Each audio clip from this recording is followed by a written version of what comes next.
जियोपोल IAS में स्वागत है आप सभी का।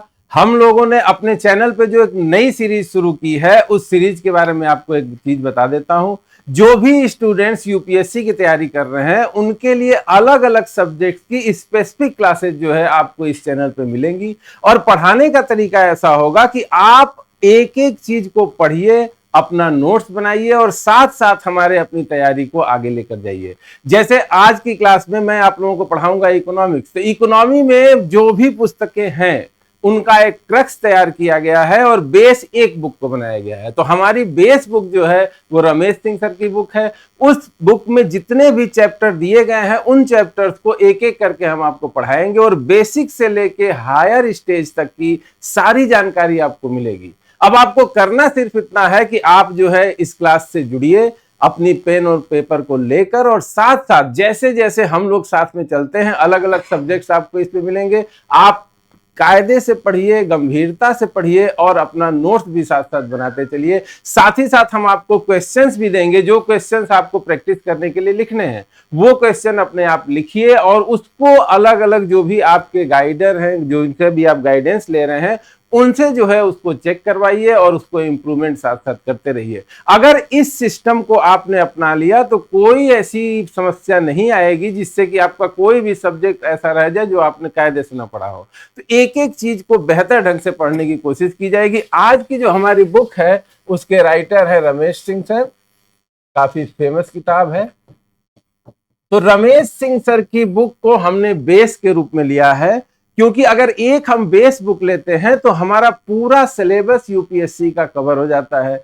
इसमें जो चीजें किसी दूसरी बुक में अच्छे से दी हुई हैं उनको भी हमने इंक्लूड किया है, लेकिन हमारी क्लास का बेस रमेश सिंह सर की ही बुक है, इसी के हिसाब से चलेंगे। तो रमेश सिंह सर की बुक का जो पहला चैप्टर है वो है इंट्रोडक्शन या परिचय, यानी भारत अर्थव्यवस्था का परिचय। अर्थव्यवस्था क्या होती है, भारतीय अर्थव्यवस्था में हमको किन चीजों के बारे में जानकारी होनी चाहिए, और इस सब्जेक्ट के अंदर जब हम घुसने की कोशिश करते हैं तो कौन कौन सी ऐसी बेसिक चीजें हैं, बेसिक टर्म्स हैं जिनको जानकर ही हम आगे बढ़ सकते हैं। ये सारी चीजें आपको इस क्लास में पढ़ाई जाएंगी। सबसे पहले, चूंकि आप ये जानते हैं कि ये क्लास है इकोनॉमिक्स की या अर्थव्यवस्था की, तो सबसे पहले हम समझने की कोशिश करेंगे कि अर्थव्यवस्था क्या होती है। इसके बारे में जो बुक में लिखा है, देखिए क्या लिखा है। वस्तुएं और सेवाएं कैसे सृजित, वितरित, उपभोग की जाती हैं, इसके अध्ययन को अर्थशास्त्र कहते हैं। लिख लीजिए सब लोग, वस्तुएं और सेवाएं कैसे सृजित, वितरित और उपभोग की जाती हैं, इसके अध्ययन को अर्थशास्त्र कहते हैं। अब देखिए, हमने आपको एक चीज बताई कि जो भी वस्तुएं हैं इंसान के यूज में आने वाली, उनको कैसे बनाया जाएगा, किस तरह से उनका उपभोग किया जाएगा, कैसे एक जो जरूरतमंद लोग हैं वहां तक पहुंचाया जाएगा, यानी कि प्रोडक्शन, इसके अलावा डिस्ट्रीब्यूशन, सारे प्रोसेस का अध्ययन करना ही अर्थशास्त्र का विषय है।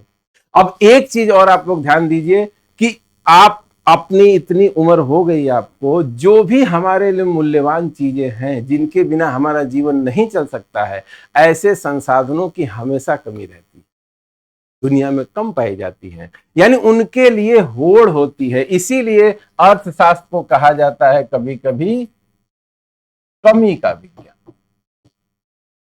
जैसे इंसान के लिए जरूरी है कि उसको फूड मिले, उसको शेल्टर मिले, उसको अच्छा पानी मिले, स्वस्थ हवा मिले, ये सारी चीजें कम होती हैं। अगर खेती नहीं हुई ठीक से, प्रोडक्शन कम हुआ फूड आइटम्स का, तो उसकी कमी हो जाएगी। अब इस कमी की सिचुएशन में कैसे हम व्यवस्था को चलाएं कि एक एक चीज जरूरतमंद लोगों तक पहुंच जाए और मानवीय जो विकास है वो दुनिया का, देश का चलता रहे, इसी चीज को पढ़ा जाता है। अर्थशास्त्र को कमी का विज्ञान भी कहा जाता है। इसका रीजन ये है कि अर्थशास्त्र जिन चीजों का अध्ययन करता है, जो सबसे इंपॉर्टेंट चीज है वो है संसाधन या रिसोर्सेज, जिससे एक आदमी का जीवन चलता है, एक समाज का जीवन चलता है। और समाज में सामान्यतः जो जरूरत की चीजें होती हैं उनकी कमी होती है। उसी कमी को कैसे दूर करते हैं, इसके लिए कौन सा प्रोसेस अपनाते हैं, इसी का अध्ययन है अर्थशास्त्र। इसके अलावा एक चीज और आपको मैं बताता हूं, इसको कभी कभी असफल विज्ञान या फेल्ड साइंस भी कहा जाता है। यह समस्या सभी सोशल साइंसेस के साथ है। जैसे साइंस की क्या विशेषता होती है? साइंस की विशेषता होती है कि इसके जो सिद्धांत होते हैं, सिद्धांतों में सार्वभौमिकता होती है।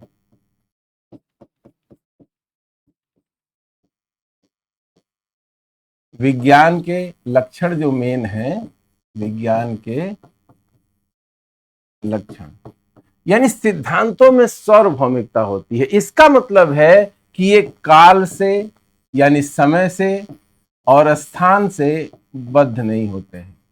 अगर साइंस की किसी बात की बात करें, अगर एक फार्मूला है F = ma, जहां पर F है फोर्स, ये है मास, ये है एक्सीलरेशन यानी त्वरण, तो ये जो फार्मूला है वो धरती पे कहीं भी चले जाएंगे एक ही जैसा होगा।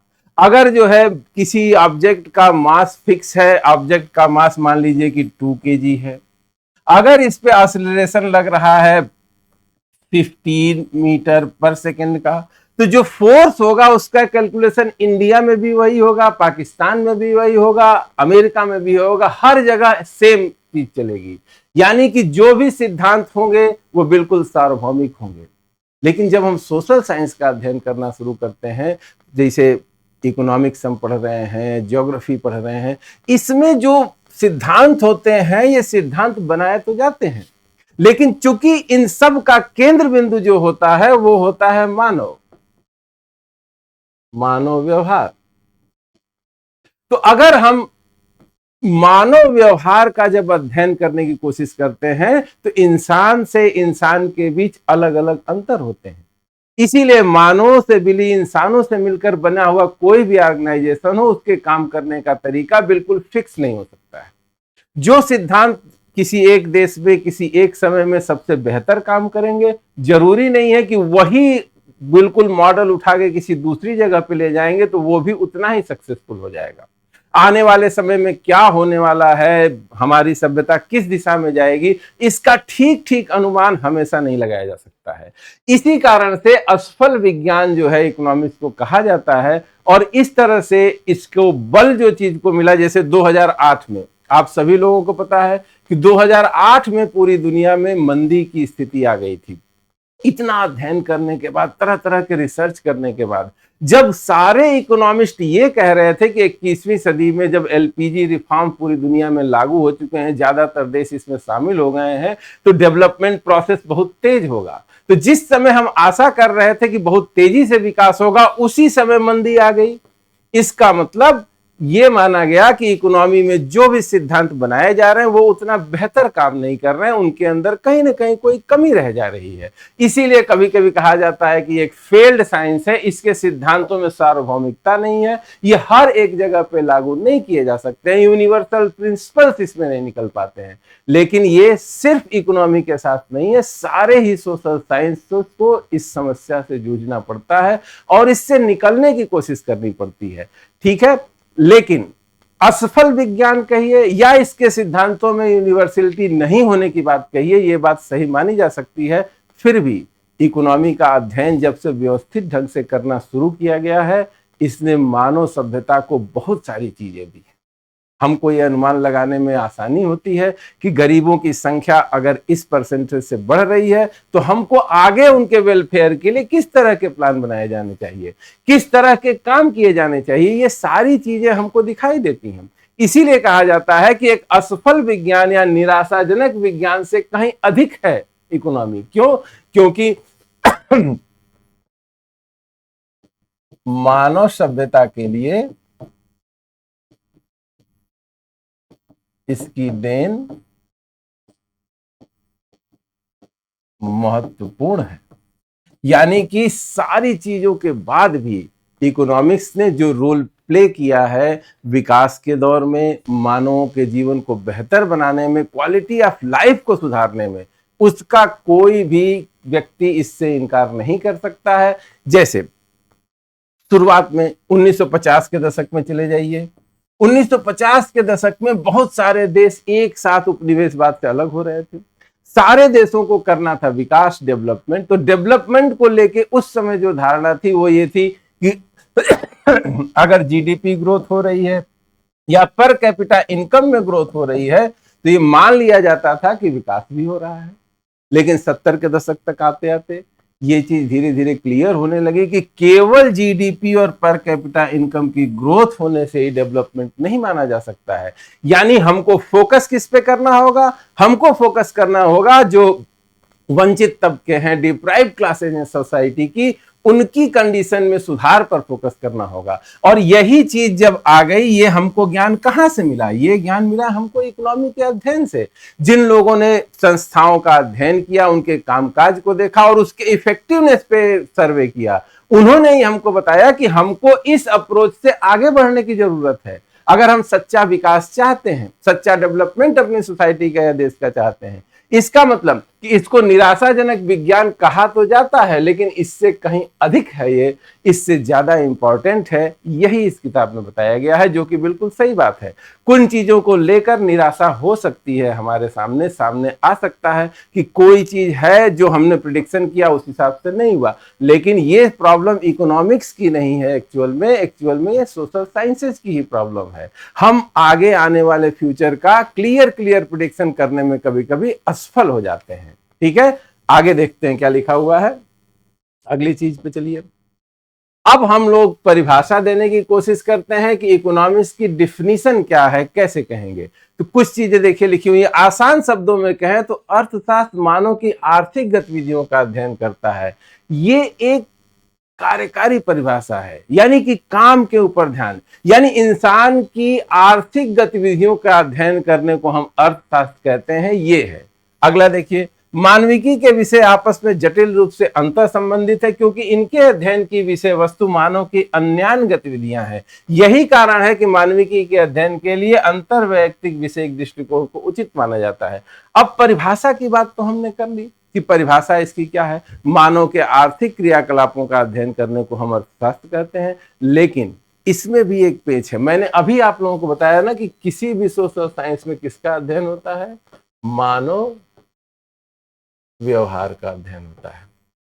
अब आप खुद सोच कर देखिए, पूरा जो सिस्टम है किसी देश का, ये एक बहुत, अगर हम ये मान लेते हैं कि ये एक व्यवस्था है किसी समाज या देश की, अब इस व्यवस्था में अलग अलग सब सिस्टम बने हुए हैं, अलग अलग सब सिस्टम बने हुए हैं। जैसे ये राजनीतिक व्यवस्था है, किसी भी देश की राजनीतिक व्यवस्था है। ये भौगोलिक परिस्थितियां हैं,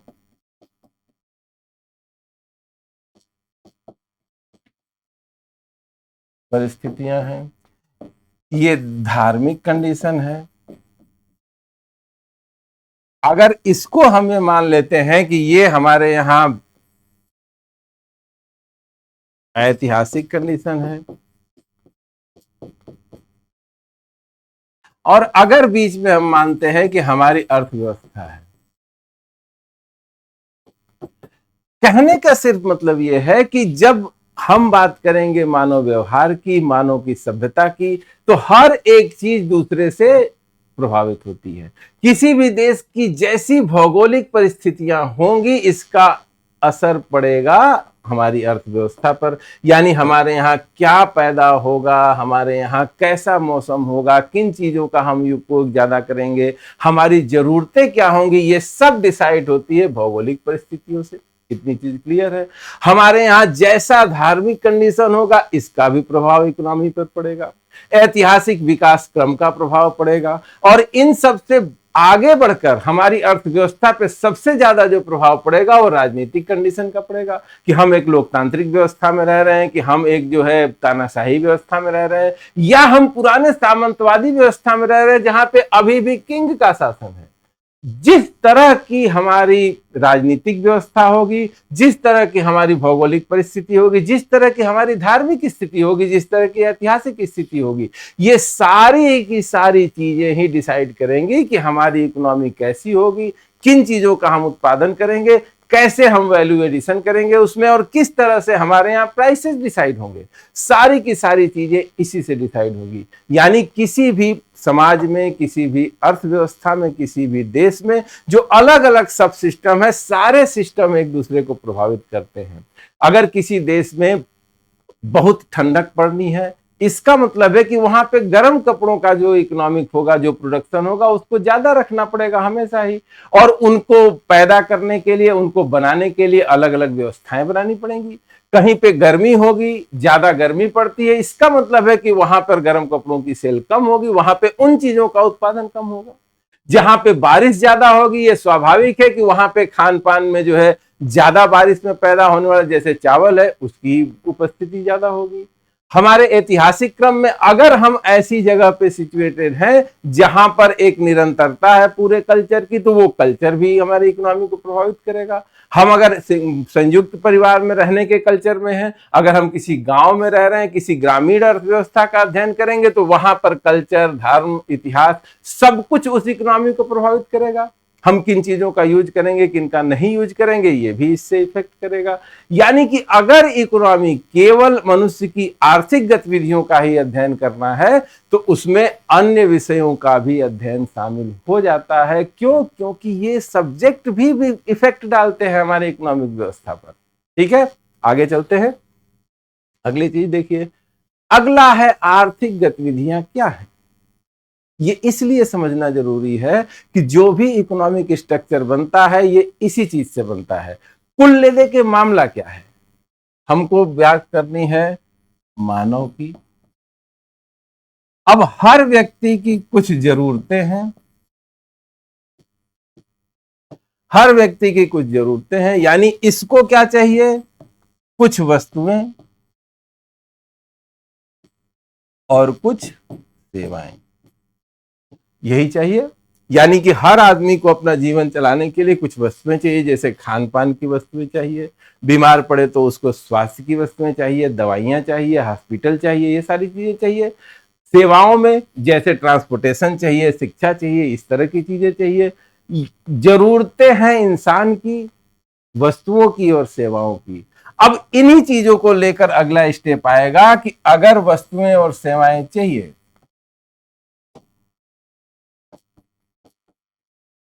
किसी भी इंसान की ये दो जरूरतें, कि हमको कुछ वस्तुओं की जरूरत है अपना जीवन बेहतर बनाने के लिए, अच्छे से रहने के लिए, कुछ सेवाओं की जरूरत है। अब सारा मामला इस पे आएगा कि इसका उत्पादन कौन करेगा। अगला प्रश्न आएगा,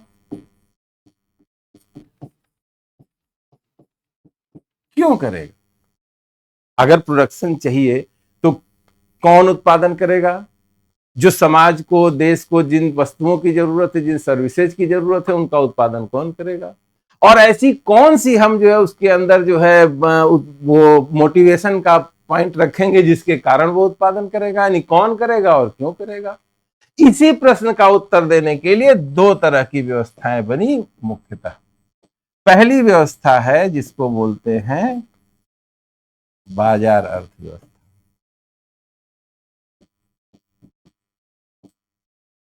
और दूसरी है जिसको हम बोलते हैं गैर बाजार अर्थव्यवस्था।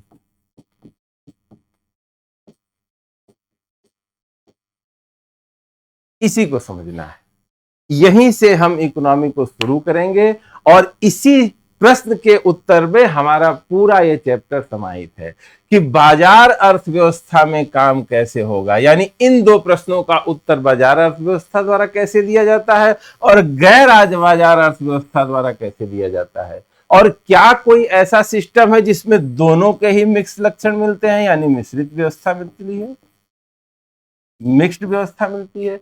इसी चीज का अध्ययन आज के हमको चैप्टर में करना है। आप लोग इसी तरह से इसको बनाइएगा कि वस्तुएं और सेवाएं किसको चाहिए, समाज को चाहिए, समाज के लोगों को चाहिए। हर एक व्यक्ति को कुछ वस्तुओं और सेवाओं की जरूरत है। किसी भी इकोनॉमी में इनका उत्पादन कौन करेगा और क्यों करेगा, इसका आंसर है इन दो व्यवस्थाओं में। पहली व्यवस्था को बोलते हैं बाजार अर्थव्यवस्था, दूसरी को बोलते हैं गैर बाजार अर्थव्यवस्था। जब ये दोनों सिस्टम चलेंगे तो दोनों की अपनी अच्छाइयां और बुराइयां हैं, इस कारण से एक नई व्यवस्था भी बनेगी जिसको हम बोलेंगे मिश्रित व्यवस्था। ठीक है, आगे देखिए क्या है। अर्थशास्त्र द्वारा समाज के दुर्लभ संसाधनों के उपयोग से मूल्यवान उत्पादों के उत्पादन और उनके वितरण का अध्ययन करता है। हमने आपको पहले ही बताया कि जो भी संसाधन हैं जिनका उपयोग मनुष्य को करना है, उन संसाधनों की हमेशा कमी होती है। उनका बेहतर से बेहतर उपयोग कैसे कर सकते हैं, यही अर्थशास्त्र की विशेषता है और यही अर्थशास्त्र है। व्यक्ति, फर्म, सरकारों एवं अन्य संगठनों द्वारा किए गए चयनों के द्वारा समाज में संसाधनों का उपयोग कैसे तय होता है, अर्थशास्त्र इसका अध्ययन करता है कि व्यक्ति किन चीजों का यूज करेगा, कोई कंपनी है या फर्म है वो किन चीजों का यूज करेगी, उनका उत्पादन कैसे करेगी, और सरकार तथा अन्य संगठनों द्वारा कौन से चॉइसेस लिए जाएंगे, कौन से सिस्टम को अपनाया जाएगा, इन सब चीजों का अध्ययन होता है अर्थशास्त्र में। इसी के साथ जुड़ी हुई एक और चीज आती है हमारे सामने, जिसको हम बोलते हैं अर्थव्यवस्था, कि अर्थव्यवस्था कैसे आएगी, अर्थव्यवस्था के बारे में देखेंगे।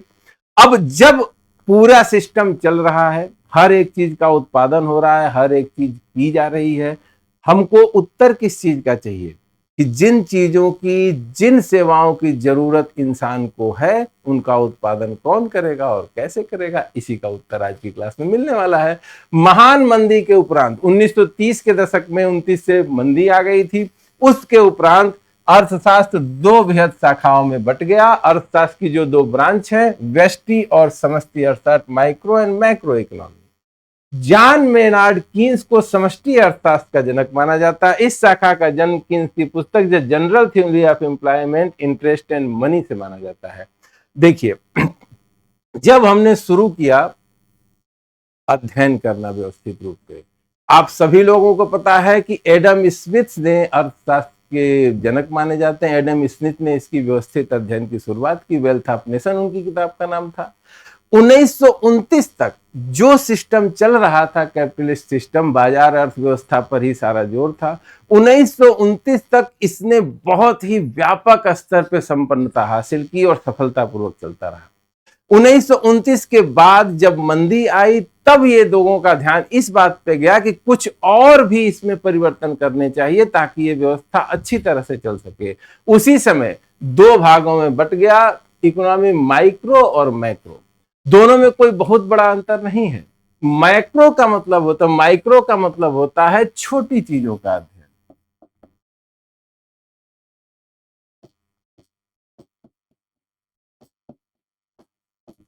छोटी चीजों का अध्ययन मतलब व्यक्ति के हिसाब से, व्यक्ति की दृष्टि से,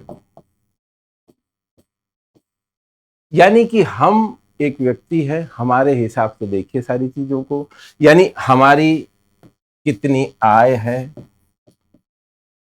हमारा कितना खर्च है, कितनी बचत है, यानी कि समाज में छोटी छोटी चीजों की, हमारी प्राइस कैसे बढ़ रही है, हमारे लिए ऊपर किस चीज का अध्ययन हो रहा है, यानी नीचे से ऊपर देखने वाला सिस्टम है ये। इसी चीज को जब पलट देंगे और मैक्रो शब्द पे आएंगे तो ये होता है एक बृहद चित्र, यानी इसमें हम देखेंगे पूरे देश की बात करेंगे, पूरे देश की बात होगी। यानी जब हम माइक्रो में अध्ययन करेंगे तो यहां पर हम देखेंगे कि किन वस्तुओं का मूल्य बढ़ रहा है जिससे किसी व्यक्ति को परेशानी हो रही है, किसी परिवार को परेशानी हो रही है। और जैसे ही हम मैक्रो में जाएंगे, अगर मूल्य वृद्धि की बात करें तो यहां पर हम देखेंगे कि मुद्रास्फीति की क्या कंडीशन है, यानी कि सारी चीजों के दाम में जो धीरे धीरे वृद्धि हो रही है। यानी पूरे देश में एक ट्रेंड पकड़ने की कोशिश करेंगे कि दाम बढ़ रहा है तो क्या सभी चीजों का दाम बढ़ रहा है, क्या हमारी इकोनॉमी महंगी इकोनॉमी की तरफ बढ़ रही है, इस चीज का अध्ययन करेंगे। ये होगा मैक्रो में। और माइक्रो में हम छोटी छोटी चीजों का अध्ययन करेंगे, एक विशेष व्यक्ति, एक विशेष परिवार, एक विशेष मोहल्ला, एक विशेष शहर, इनकी समस्याओं को देखेंगे। यानी एक बृहद पिक्चर मिलेगी हमको मैक्रो से, और माइक्रो से मिलेगी छोटी पिक्चर, छोटी छोटी समस्याओं को। वास्तव में ये दोनों उतने अलग भी नहीं है, दोनों एक दूसरे से जुड़े हुए कॉन्सेप्ट है। कहीं ना कहीं अगर मुद्रास्फीति बढ़ रही है, सारी चीजों का दाम बढ़ रहा है, तो इंडिविजुअल, इस व्यक्ति के साथ जो चीज हो रही है, जो इसकी इनकम बढ़ रही है, इसके भी तो खर्चे बढ़ेंगे। महंगाई अगर बढ़ेगी तो सबके लिए बढ़ेगी, तो उसका तो इंडिविजुअल पे भी इफेक्ट होगा, और पूरे देश के लिए महंगाई बढ़ ही रही है। अल्टीमेटली अंतर सिर्फ इतना है कि दोनों में दृष्टिकोण का अंतर होता है। ये बॉटम से अप अप्रोच है, यानी नीचे की छोटी छोटी चीजों से ऊपर की तरफ जाता है, और ये ऊपर से नीचे की तरफ देखने का अप्रोच है। सिर्फ इतना ही अंतर है मैक्रो और माइक्रो इकोनॉमी में। ठीक है, आगे की क्लासेज में हम इनको और अच्छी तरह से देखेंगे। कहने का मतलब है, देखिए क्या लिखा हुआ है, नीचे से ऊपर वही मैक्रो में ऊपर से नीचे का दृष्टिकोण होता है। हम पूरे देश के हिसाब से पहले देखते हैं, पिक्चर बनाते हैं, फिर उसके बाद स्टेप बाय स्टेप नीचे जाते हैं मैक्रो में, और माइक्रो में हम छोटी समस्याओं को लेते हैं और उन सबको एक साथ जोड़ के फिर पूरे देश के बारे में अध्ययन करने की कोशिश करते हैं। क्लियर है? आगे चलते हैं। अर्थशास्त्र, अर्थव्यवस्था क्या है? अभी तक तो हमने देखा इकोनॉमी, और सबसे इंटरेस्टिंग बात क्या है कि इकोनॉमिक्स हमको पढ़ना नहीं है। यूपीएससी का जो सिलेबस है वो इंडियन इकोनॉमी यानी भारतीय अर्थव्यवस्था है। अर्थशास्त्र के उन सिद्धांतों को हमको पढ़ना है जिनका उपयोग हम कर सकते हैं, यानी जो यूज में आ रहा है आज हमारे और आपके जीवन में, जो एप्लीकेबल सिद्धांत है उन्हीं का अध्ययन करना है। जैसे अर्थव्यवस्था अर्थशास्त्र का क्रियाशील रूप है, यह आर्थिक गतिविधियों का एक रुका हुआ चित्र है। देशों, कंपनियों, परिवारों सभी की अर्थव्यवस्थाएं होती हैं। देशों के संदर्भ में इसे भारतीय अर्थव्यवस्था, जापानी अर्थव्यवस्था, अमेरिकी अर्थव्यवस्था इत्यादि की तरह उपयोग होता देखते हैं। यानी कि अर्थशास्त्र एक सब्जेक्ट है, उस सब्जेक्ट का एप्लीकेशन होता है तो वो बन जाता है अर्थव्यवस्था। यानी किसी सिस्टम का एक्चुअल रूप जो है वो अर्थव्यवस्था होता है, जिसको हम बोलते हैं इकोनॉमी। और इसको देखने का तरीका यह है कि हर एक परिवार का भी एक अर्थशास्त्र होता है, कितनी इनकम होगी, कितना हमारा खर्च है, कितनी हमारी जरूरत है, इसको एडजस्टमेंट किया जाता है। दूसरी तरफ अगर दूसरी पिक्चर में देखेंगे तो इस तरह से बड़ी पिक्चर में भारत की अर्थव्यवस्था, जापान की अर्थव्यवस्था, अमेरिका की, यूरोप की अर्थव्यवस्था, ये चीजें, यानी कि अर्थशास्त्र के सिद्धांत जब अप्लाई कर दिए जाते हैं तो उसी को बोलते हैं हम अर्थव्यवस्था। इसको आप लोग लिख लीजिए। ठीक है, आगे चलते हैं। अर्थव्यवस्था के क्षेत्र एवं प्रकार, अलग अलग सेक्टर्स भी होते हैं अर्थव्यवस्था में, और समय के हिसाब से इसमें चेंज भी होता है। जो अर्थव्यवस्था विकास के जिस दौर में होती है वहां पर अलग अलग जो सेक्टर्स होते हैं इनका प्रयोग भी बदल जाता है, उनकी हिस्सेदारी बदल जाती है। क्या होता है, देखिए, किसी देश की अर्थव्यवस्था आर्थिक गतिविधियों को मुख्यतः 3 क्षेत्रों में विभाजित किया जाता है तथा क्षेत्रों की प्रधानता के आधार पर इनका नामकरण भी किया जाता है। मेन जो डिवीजन है वो 3 है, प्राइमरी, सेकेंडरी, टर्सरी। इसके अलावा आगे जाके 4th एंड 5th जो सेक्टर भी बनाए गए हैं, इसके बारे में पढ़ते हैं। सबसे पहला जो क्षेत्रक है वो है प्राथमिक क्षेत्र या प्राइमरी सेक्टर। प्राकृतिक संसाधनों के दोहन से जुड़ी सभी गतिविधियां प्राथमिक क्षेत्र में आती हैं, जैसे उत्खनन, कृषि कार्य, कच्चे तेल का निष्कर्षण इत्यादि। अगर किसी देश के सकल घरेलू उत्पादन जीवन यापन में कृषि क्षेत्र का योगदान कम से कम 50% हो तो उसे कृषि अर्थव्यवस्था कहा जाता है। कहने का मतलब है कि अलग अलग चीजें हैं। पहला क्या है यार, प्राथमिक।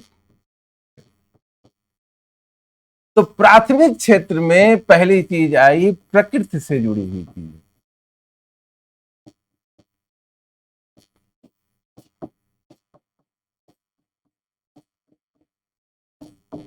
प्रकृति से जुड़ी हुई गतिविधियां। अब हम अध्ययन कर रहे हैं इकोनॉमी में, तो गतिविधियां कौन सी होंगी? जो उत्पादन में लगी होंगी।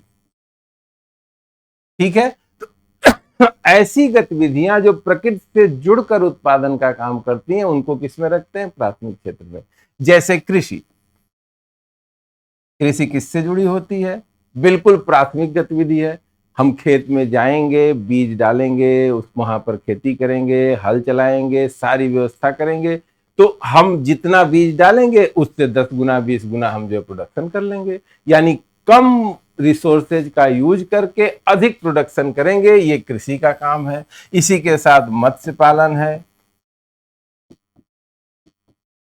इसी के साथ उत्खनन है, यानी कि जहां भी खनिज पदार्थ मिल रहे हैं वहां पर हम जाएंगे और प्रकृति धरती की खुदाई करेंगे, वहां से सामान को निकाल लेंगे। यानी अगर वो काम जो कि प्रकृति से जुड़े हुए हैं, प्रकृति के साहचर्य के साथ किए जाते हैं, उन सारे कामों को हम रखते हैं प्राथमिक क्षेत्र में। अगर कोई ऐसी इकोनॉमी है जिसमें जीडीपी यानी कुल प्रोडक्शन में 50% से ज्यादा हिस्सा प्राइमरी सेक्टर का है तो उसे कृषि प्रधान अर्थव्यवस्था कहते हैं। ठीक है, अगली चीज देखिए। अगला सेक्टर है द्वितीयक क्षेत्र या सेकेंडरी क्षेत्र। इस क्षेत्र के अंतर्गत वे सभी गतिविधियां रखी जाती हैं जिनमें प्राथमिक क्षेत्र के उत्पादों को प्रसंस्कृत किया जाता है, यथा औद्योगिक क्षेत्र। इसका एक उप क्षेत्र विनिर्माण उद्योग विकसित देशों में सर्वाधिक रोजगार सृजन करने वाला क्षेत्र रहा है। जब द्वितीयक क्षेत्र की किसी देश की राष्ट्रीय आय और जीवनयापन में कम से कम आधे हिस्सेदारी हो तो उसे औद्योगिक व्यवस्था कहा जाता है। मतलब क्या हुआ, दूसरा आया द्वितीयक क्षेत्र।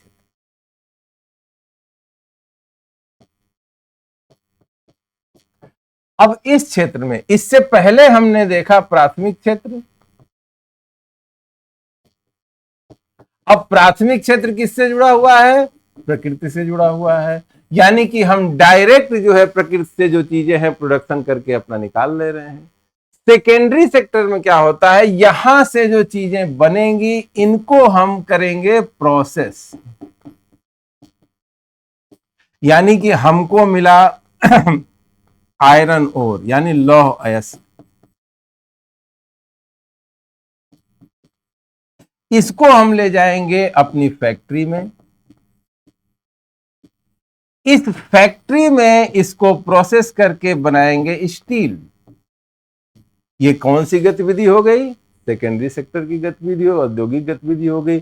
जैसे खेती से हमको मिला कपास, इसको हम ले जाएंगे अपनी फैक्ट्री में और इस फैक्ट्री से निकालेंगे हम कपड़े। ये कौन सी गतिविधि हो गई, सेकेंडरी गतिविधि हो गई। जैसे हमारे यहाँ जो जूते बनते हैं चमड़े से बनते हैं, तो जो पशुपालन है यहां पर होगा पशुपालन। जब पशु जो है की डेथ हो गई तो यहां से मिलेगा चमड़ा।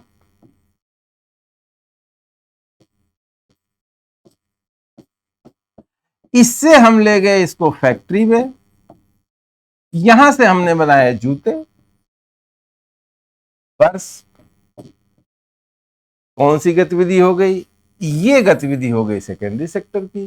कहने का मतलब है कि प्राथमिक क्षेत्र से जो प्रोडक्शन हो रहा है उनको प्रोसेस करके जब हम अगले सेक्टर बनाते हैं, उनके रूप को बदलते हैं, उनमें वैल्यू एडिशन करते हैं, उनको मानव के उपयोग के लिए और बेहतर बनाते हैं, ये सारी गतिविधियां किसमें आती हैं, द्वितीयक सेक्टर या सेकेंडरी सेक्टर में आती हैं। किसी अर्थव्यवस्था में अगर सेकेंडरी सेक्टर का योगदान 50% से ज्यादा है तो उसको औद्योगिक अर्थव्यवस्था कहते हैं। इसी के बाद एक उप क्षेत्र भी बताया गया, वो है विनिर्माण क्षेत्र, यानी कि चीजों को बनाने का क्षेत्र। हम जो है कहीं से भी लें, बनाए जूते, कपड़े, शर्ट, पैंट, इस तरह का जो प्रोग्राम है, कोई भी ऑपरेटर्स बनाते हैं, कोई टूल्स बनाते हैं, ये सारी चीजें, खिलौने बनाते हैं, ये सारा मैन्युफैक्चरिंग सेक्टर में आता है। ये भी अर्थव्यवस्था का सबसे बड़ा एक सेक्टर है और बहुत सारे देशों में मैन्युफैक्चरिंग सेक्टर ही सबसे ज्यादा रोजगार सृजन करने वाला क्षेत्र। ठीक है, अगला देखिए। अगली अर्थव्यवस्था है तृतीय क्षेत्र या टर्सरी सेक्टर। सभी गतिविधियां जिनके अंदर सेवाओं का उत्पादन किया होता है उन्हें तृतीय क्षेत्र में रखा, जैसे शिक्षा, स्वास्थ्य, परिवहन इत्यादि।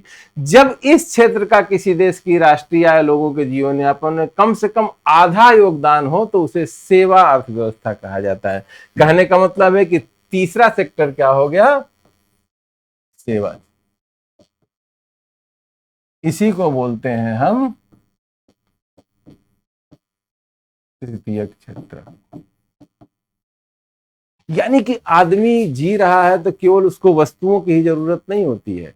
हम जैसे आज यहाँ हैं तो हमको खाना पीना तो चाहिए ही, ये पेन चाहिए, इस तरह की चीजें तो चाहिए ही, लेकिन कपड़ा प्रेस करने वाला भी कोई चाहिए, होगा कि नहीं होगा। हमको हर एक चीज की सर्विस की जरूरत होगी। हम जब बीमार होंगे तो हमको देखने के लिए एक डॉक्टर की भी जरूरत होगी। हम जब अपना इनकम टैक्स देना चाहेंगे तो उस समय एक चार्टर अकाउंटेंट की भी जरूरत होगी।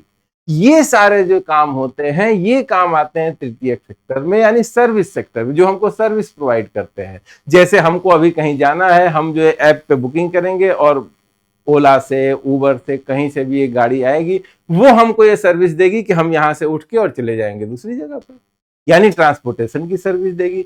इस तरह के जितने भी कार्यकलाप हैं वो सारे किस में आते हैं? टर्सरी सेक्टर में आते हैं। और अगर किसी अर्थव्यवस्था में सर्विस सेक्टर का योगदान 50% से अधिक है तो उसी अर्थव्यवस्था को कहते हैं सर्विस सेक्टर की अर्थव्यवस्था या सर्विस अर्थव्यवस्था, सेवाओं की डोमिनेंस वाली अर्थव्यवस्था।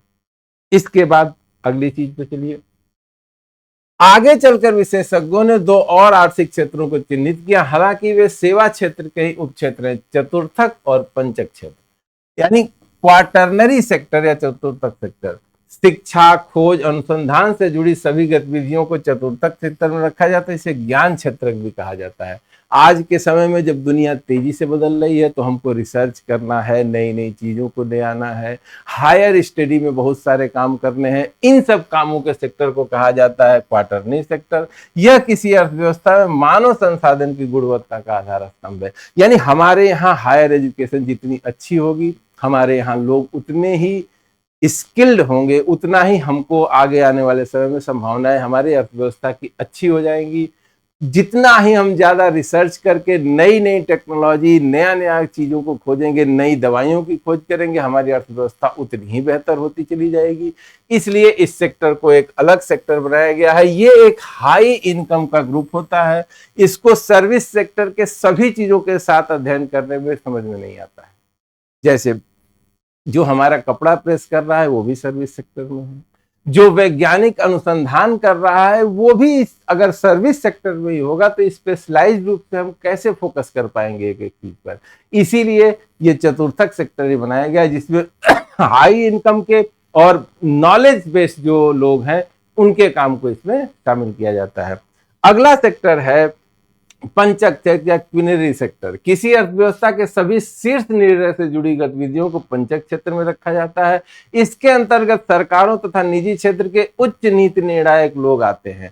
हालांकि इस क्षेत्र में संलग्न लोगों की संख्या काफी कम होती है। इन्हें किसी देश के सामाजिक आर्थिक निष्पादन का मस्तिष्क माना जाता है। यानी ये पंचम क्षेत्र जो है,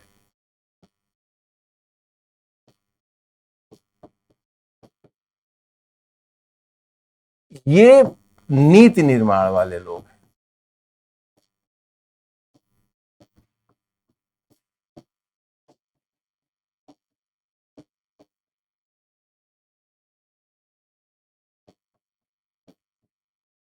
किसी भी अर्थव्यवस्था में पॉलिसी फॉर्मेशन में लगे हुए जो लोग होते हैं उनको हम जो है पंचक क्षेत्र में या क्विनरी सेक्टर में रखते हैं। ये किसी अर्थव्यवस्था की रीढ़ की तरह काम करते हैं। इसमें हमारे नौकरशाह भी आएंगे। इसके अलावा बड़ी कंपनियों के जो लीडर है वो बड़ी कंपनियों के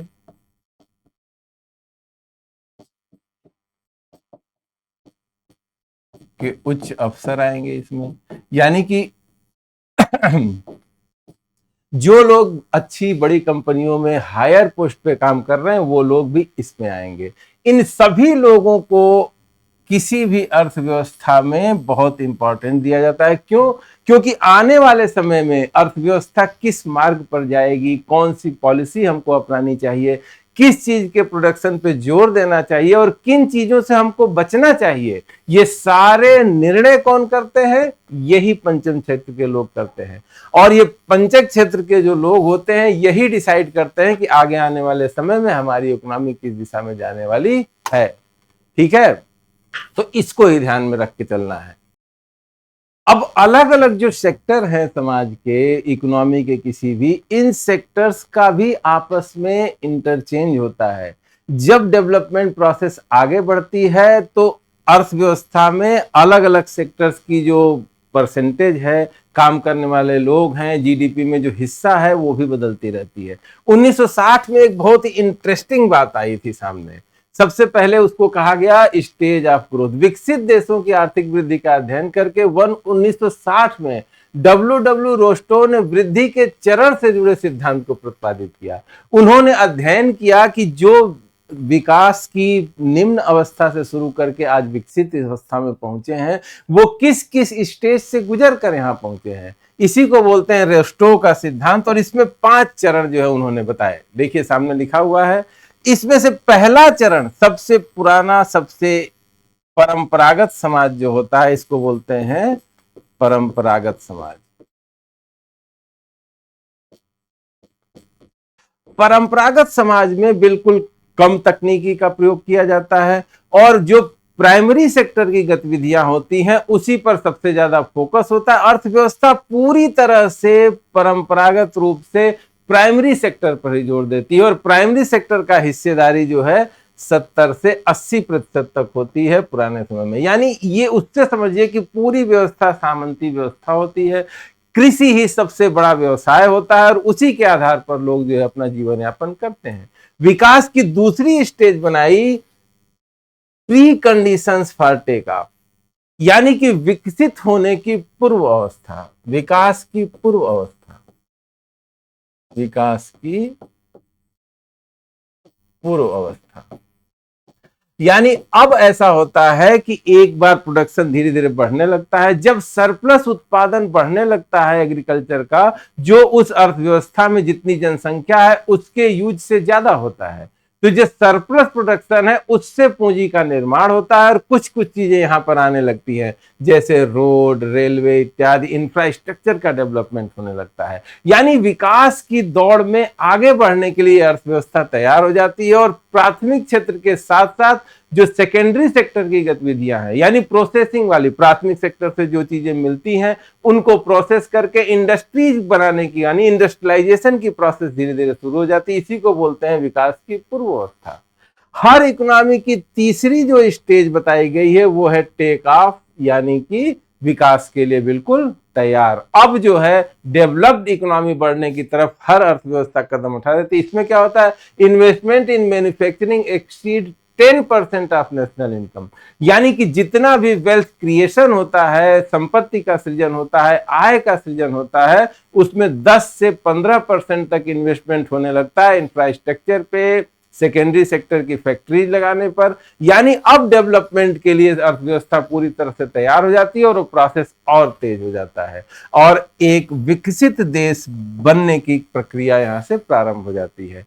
फोर्थ स्टेज बताएंगे ड्राइव टू मैच्योरिटी, यानी एक कंडीशन के बाद जब ये प्रक्रिया पूरी हो जाती है तो फोर्थ स्टेज में जो भी विकास हुआ है उसको बिल्कुल स्थायी करने की प्रक्रिया शुरू हो जाती है, development of wider industrial and commercial base. कहने का मतलब है कि हम अब उत्पादन प्रोसेस में छोटी छोटी फैक्ट्रियों से बड़े बड़े उत्पादन संयंत्र तक पहुंच जाते हैं, टेक्नोलॉजी बहुत हाई लेवल की हो जाती है और हम कोई भी अर्थव्यवस्था अपनी जरूरत से बहुत ज्यादा प्रोडक्शन करने लगती है। और लास्ट स्टेज है हाई मास कंजम्पशन, ये फिफ्थ स्टेज मानी गई है रोस्टो द्वारा। ध्यान दीजिएगा, ये रोस्टो का सिद्धांत है, ठीक है। और फिफ्थ स्टेज में सारा विकास हो गया है, उसके बाद से अब उपभोग की कंडीशन आ जाती है, लोगों का उपभोग अलग अलग चीजों का, बेहतरीन जीवन शैली हो जाती है, ये कंडीशन होती है फिफ्थ में। और ये उन्होंने बताया है अभी तक जो विकास हुआ उसके हिसाब से। लेकिन इसी के साथ ये ध्यान देने की जरूरत है कि हमेशा ऐसा ही नहीं होता है कि हर एक इकोनॉमी फर्स्ट से सेकंड पे जाए, सेकंड से थर्ड पे जाए, थर्ड से फोर्थ पे और लास्ट में फिफ्थ पर जाए। बहुत सारे ऐसे उदाहरण हैं। इसमें आपने देखा यहां पर कौन है, प्राथमिक गतिविधियां प्रधान है, यहां पे द्वितीयक गतिविधियां बढ़ रही हैं, तीसरे स्टेज में द्वितीयक स्टेज प्रधान है, द्वितीयक गतिविधियां प्रधान हो गई,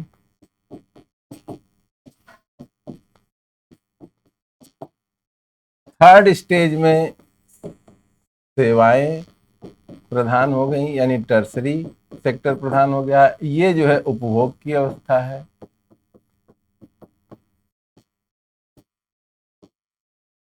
यही 5 चरण रोस्टो ने बताए थे।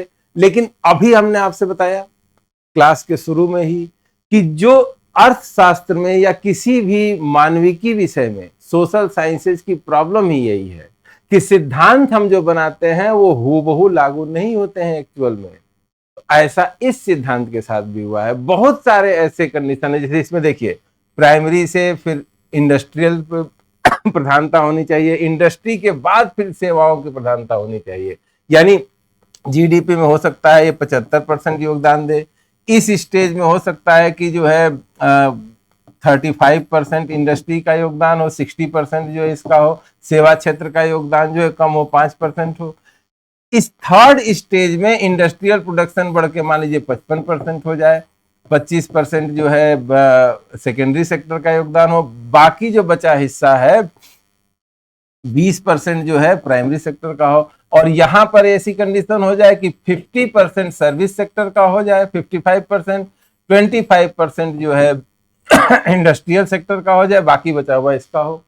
लेकिन वास्तव में हुआ क्या है, बहुत सारे ऐसे देश हैं जिसमें इंडिया भी शामिल है, उसमें विकास का ये तीसरा चरण आया ही नहीं। हम कृषि प्रधान अर्थव्यवस्था से दूसरी स्टेज पर आए जब द्वितीय गतिविधियां बढ़ रही थी, और एलपीजी रिफॉर्म के आने के बाद इसको एड करके अब हमारे यहाँ सेवा सेक्टर का ही सबसे ज्यादा योगदान है। जैसे इस समय इंडिया का देखेंगे तो 17% के आसपास जो है प्राइमरी गतिविधियां हो रही हैं, जीडीपी में 17% योगदान है, और 53% टर्सरी सेक्टर का योगदान है, और इंडस्ट्रियल सेकेंडरी सेक्टर का योगदान 29 या 30% के आसपास ही है। इसका मतलब कि रोस्टो का भी जो सिद्धांत है वो सभी इकोनॉमी पे एक जैसा ही लागू नहीं होता है। अलग अलग इकोनॉमी में अलग अलग समय में अलग अलग परिस्थितियों के कारण इस सिद्धांत का वायलेशन भी देखा जाता है। इसका सबसे बड़ा उदाहरण इंडिया स्वयं अपने आप में ही, हमारा और आपकी अर्थव्यवस्था इससे जुड़ी हुई है कि हमारे यहाँ ये थर्ड स्टेज आई ही नहीं, हम सीधे ही फोर्थ स्टेज में पहुंच गए हैं। यानी हमारे यहाँ इंडस्ट्रियल प्रोडक्शन जो है जीडीपी का कभी भी हायर कंडीशन में गया ही नहीं। सर्विस सेक्टर ने इंडस्ट्रियल सेक्टर को तुरंत ही जो है पीछे छोड़ के पछाड़ दिया। ठीक है, आगे चलते हैं। अब हमको देखना है इकोनॉमिक सिस्टम, वही चीज जो मैंने आपको थोड़ी देर पहले बताई थी। मानव को कुछ चीजों, वस्तुओं, सेवाओं का इस्तेमाल कर निर्भर है। यानी हम अगर जीना चाहते हैं बेहतर ढंग से तो कुछ वस्तुएं हमको चाहिए, कुछ सेवाएं चाहिए, जिनमें से कुछ चीजों की एक विशेष मात्रा के उपयोग को उत्तरजीविता के लिए नितांत आवश्यक भी माना गया। यानी कुछ चीजें तो ऐसी हैं जो एकदम इसेंशियल हैं, खाना, साफ पानी, रहने के लिए घर, शिक्षा, ये तो बिल्कुल मूलभूत आवश्यकता है। इसके बिना मानव डिग्निटी के साथ नहीं जी सकता है। ये जो वस्तुएं और सेवाएं हैं, इसी सेवाओं का उत्पादन कौन करेगा और कैसे करेगा, इसी पर सारे अध्ययन होंगे। लोगों को इन चीजों की प्राप्ति कैसे कराई जाए, अर्थशास्त्र की पहली चुनौती मानी जाती है। इस चुनौती के दो आयाम हैं, पहला इन चीजों का सृजन और दूसरा इन्हें लोगों तक पहुंचाना। यानी कि कौन उत्पादन करेगा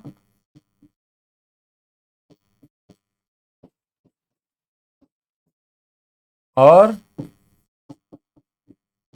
कैसे लोगों तक पहुंचेगा। इतनी चीज क्लियर हो रही है, इन चीजों का उत्पादन कौन करेगा और इन तक कैसे पहुंचेगा। इसी सिस्टम को बनाने के लिए, इसी प्रश्न का उत्तर देने के लिए अलग अलग प्रणालियों का सृजन हमारे देश में हो गया। इसी चुनौती के समाधान के क्रम में विश्व में अलग अलग प्रणालियों का उद्भव हुआ। पहली प्रणाली बाजार अर्थव्यवस्था या मार्केट इकोनॉमी जिसको कहते हैं, हमने आपको बताया परंपरागत आर्थिक व्यवस्था से उद्भूत इसे हम पहली औपचारिक आर्थिक प्रणाली मानते हैं। बाजार अर्थव्यवस्था का उद्भव स्कॉटलैंड के दार्शनिक अर्थशास्त्री एडम स्मिथ की पुस्तक an inquiry into the nature and college of wealth of nation से माना जाता है। इसका लोकप्रिय नाम वही है जो 1776 में लिखी गई किताब थी, वेल्थ ऑफ नेशन। यही आपको याद रखना है, ठीक है। तो वेल्थ ऑफ नेशन से मार्केट इकोनॉमी का उद्भव माना जाता है, और इन्हीं एडम स्मिथ को अर्थशास्त्र का पिता भी कहा जाता है। इसके अध्ययन की व्यवस्थित शुरुआत भी इन्होंने की। समाज को जिन वस्तुओं सेवाओं की आपूर्ति होती है उसके पीछे वे लोग या उपक्रम हैं जो अपने निजी स्वार्थ के लिए विभिन्न आर्थिक गतिविधियों को करते हैं। अर्थात जिन चीजों के उपयोग पर समाज टिका है वे चीजें किसी के निजी स्वार्थ का अनायास परिणाम है। एडम स्मिथ ने व्यक्तियों और उपक्रमों की स्वार्थी प्रेरणादायी कारक को अदृश्य हाथ कहा है। यानी एडम स्मिथ का यह कहना है कि उत्पादन कौन करेगा और कैसे करेगा।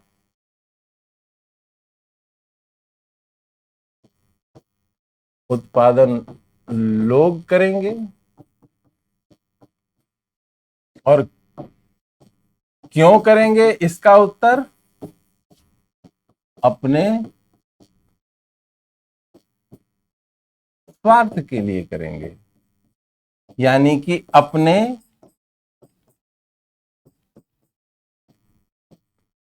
निजी हित के लिए करेंगे।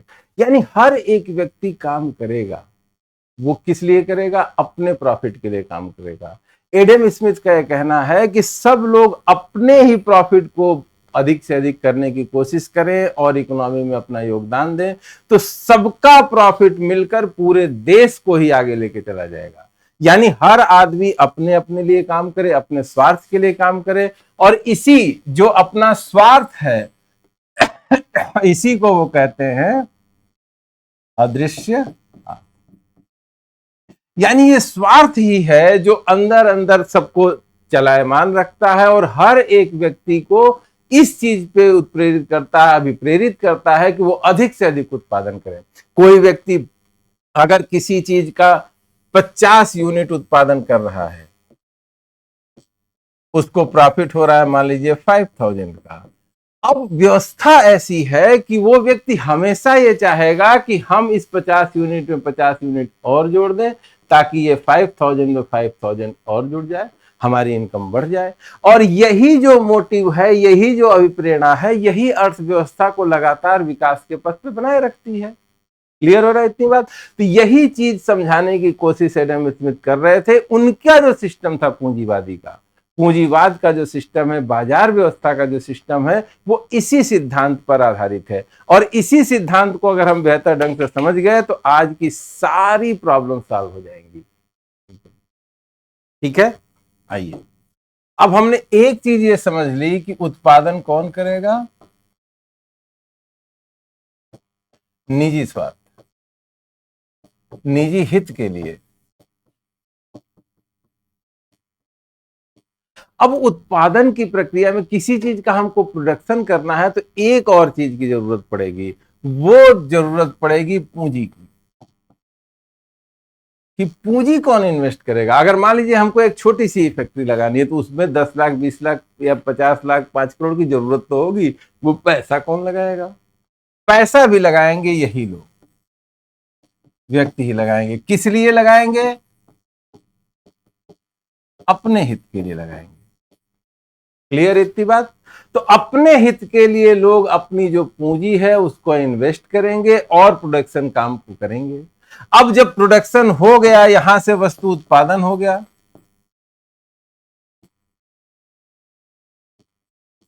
अब इसकी आपूर्ति करनी है हर एक व्यक्ति को। अब जिन लोगों को इन वस्तुओं की जरूरत है उनकी आपूर्ति भी होनी है, और किन चीजों का उत्पादन करना है इसका भी फैसला होना है। अगर ये पूंजी अपनी लगा रहे हैं, अगर ये मेहनत कर रहे हैं, अपना लगा रहे हैं, तो ऐसी चीज का उत्पादन करेंगे जिसकी मांग होगी, यानी जिसकी लोगों को जरूरत होगी। यानी लोगों की जरूरत को समझेंगे, लोगों की जरूरत की वस्तुओं का उत्पादन करेंगे, जिस चीज की डिमांड होगी उसी का उत्पादन करेंगे, और ये जो डिमांड है इसी डिमांड को पूरा करेंगे। व्यक्ति अपने हित के लिए उत्पादन करेगा, अपने प्रॉफिट के लिए उत्पादन करेगा, और जो मांग है यानी समाज की जरूरत, समाज की जरूरत को पूरा करेगा। किसी भी व्यक्ति का उत्पादन जितना समाज की जरूरत को पूरा करने वाला होगा, उतना ही तेजी से वो प्रॉफिट गेन करने की कोशिश करेगा। ठीक है, अब आ गई डिमांड की बात। इसका मतलब है कि क्या उत्पादन होगा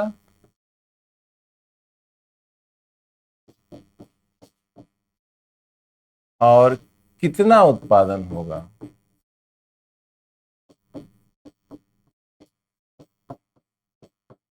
ये कौन फिक्स करेगा? बाजार फिक्स करेगा। क्लियर हो रही है इतनी बात?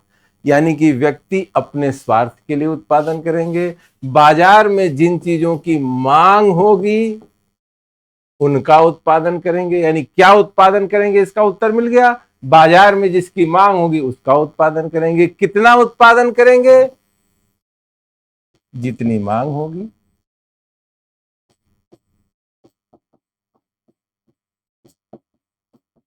और ये सारी चीजें होगी क्यों, इससे प्रॉब्लम क्या सॉल्व होगी? इससे होगा क्या कि जो व्यक्ति जितनी मांग होगी उतना उत्पादन करेगा, जितनी मांग होगी, जिस चीज की मांग होगी उतना उत्पादन करेगा, तभी इससे सुनिश्चित होगा क्या, उस व्यक्ति का लाभ। यानी हर एक व्यक्ति अपने प्रॉफिट के लिए काम करेगा।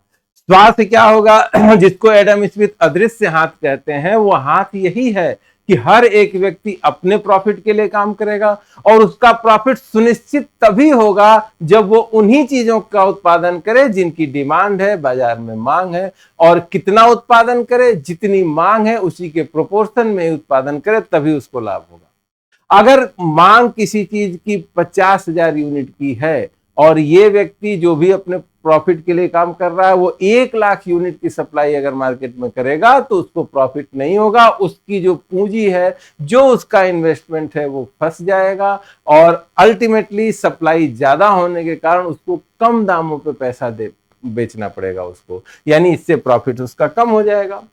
कुल ले दे के जो हमने बताया था प्रश्न पहले कि क्या उत्पादन होगा, कितना उत्पादन होगा, इसका डिसीजन होगा बाजार की मांग और पूर्ति पे। यही है एडम स्मिथ का सिद्धांत, इसी को कहते हैं हम, इसी से निकलता है मुक्त बाजार।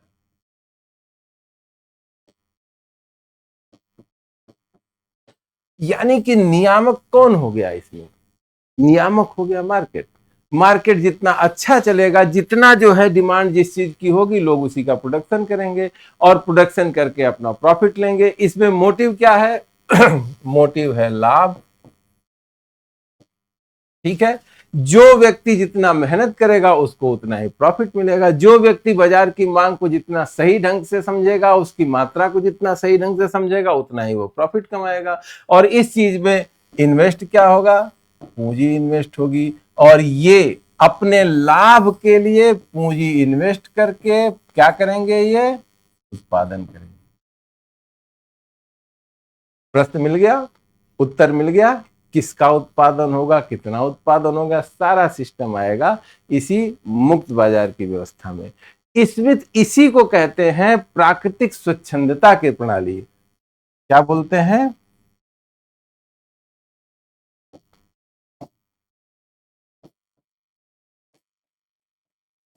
प्राकृतिक स्वच्छंदता की, यानी कि जो नेचुरली अपने आप डेवलप होगा, जिस चीज की जरूरत है। अगर देश में मोटरसाइकिल की कमी है, तो आपके पास अगर पैसा है तो आप इन्वेस्टमेंट करके बाइक बनाइए, मोटरसाइकिल बनाइए और उसको बेचिए, आपको अधिक से अधिक प्रॉफिट होगा। अगर किसी चीज की मांग नहीं है मार्केट में, उस चीज का प्रोडक्शन आप करेंगे तो आप कभी भी प्रॉफिट में नहीं आएंगे। यानी कि हर एक चीज ऑटोमेटेड हो जाएगी, जिस चीज की इकोनॉमी में जरूरत है उसका प्रोडक्शन करिए, उसका फायदा रहिए। इसी प्राकृतिक स्वच्छंदता की प्रणाली से दो तरह के सिस्टम बने, एक बना जिसको हम बोलते हैं पूंजीवाद, और दूसरा सिस्टम बना मुक्त बाजार। अब इन्हीं दोनों को देखते हैं कि ये दोनों सिस्टम क्या होते हैं, इन दोनों में क्या अंतर है। दोनों लगभग एक जैसी चीजें, थोड़ा थोड़ा अंतर है। पूंजीवाद में क्या होता है, दूसरी तरफ है मुक्त बाजार। इसका बिल्कुल प्रॉपर नोट्स बनाते चलिए, आगे आप लोगों को यही काम में आने वाला है। ठीक है ना, इसी को देखिए, इसी को जब आप रिवाइज करेंगे तो फटाफट आपका तैयार हो जाएगा, बिल्कुल कॉन्सेप्ट के साथ क्लियर हो जाएगा कि किसी भी चीज की जरूरत क्यों पड़ी, कैसे इकोनॉमी की अलग अलग प्रणालियां दुनिया में सामने आई और उनके क्या फायदे हैं, क्या नुकसान है, ये भी अभी स्पष्ट होता जाएगा। तो एडम स्मिथ ने जो प्राकृतिक स्वच्छंदता की प्रणाली की वकालत की, इससे दो तरह की व्यवस्थाएं बनी, पूंजीवाद और बाजार अर्थव्यवस्था, मुक्त बाजार। दोनों के अपने अपने फायदे हैं, बहुत थोड़ा सा अंतर है दोनों में। ठीक है, पूंजीवादी व्यवस्था की जब बात करेंगे तो इसमें संपदा या उत्पादनकारी संपत्ति किसके पास होगी, निजी लोगों के पास।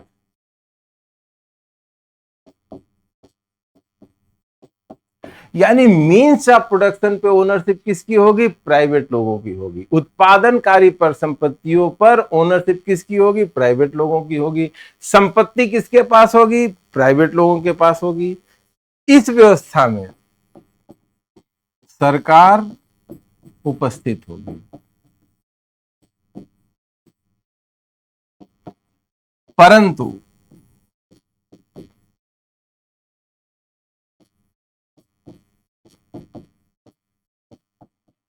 कम हस्तक्षेप करेगी। नियामकीय कार्य सरकार होगी लेकिन कम हस्तक्षेप करेगी, टैक्स कम होंगे। क्लियर हो रही इतनी बात? संपत्ति किसके पास होगी? प्राइवेट लोगों के पास होगी। जो मीन्स ऑफ प्रोडक्शन है, जैसे खेत है, फैक्ट्री है, कोई शॉप है, कोई होटल है, ये सारी चीजें किसके हाथ में होंगी? निजी व्यक्तियों के हाथ में होंगी। सरकार होगी वहां पर, सरकार अपना नियामकीय कार्य करेगी, शांति व्यवस्था बना के रखेगी, न्याय प्रदान करेगी, आपसी झगड़ों को सुलझाएगी, सारे काम करेगी, लेकिन टैक्स जो है कम से कम रखेगी।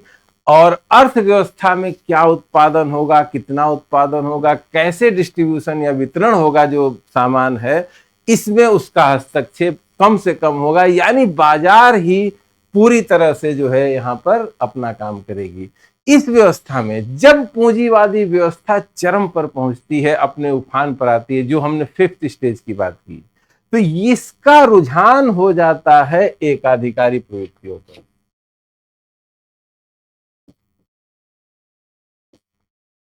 यानी कि पूंजीवादी व्यवस्था में प्रॉफिट उपभोक्ता का तब होता है जब अलग अलग लोग प्रतिस्पर्धा करें, लेकिन जब सारी संपत्तियां निजी व्यक्तियों के हाथ में ही होती हैं, सरकार का हस्तक्षेप कम होता है, तो इसकी सबसे बड़ी बुराई सामने आ जाती है। जो सबसे ज्यादा संपत्ति पर अधिकार रखने वाले लोग होते हैं, वो धीरे धीरे अलग अलग चीजों के प्रोडक्शन में मोनोपोली बनाने की कोशिश करने लगते हैं, और इससे क्या होता है? प्रतिस्पर्धा कम हो जाती है, और यही पूंजीवाद की सबसे बड़ी बुराई है। इसी कारण से धीरे धीरे इस व्यवस्था में जो कमियां आ जाती हैं, वो कमियां कौन कौन सी हैं, इस पे ध्यान दीजिए।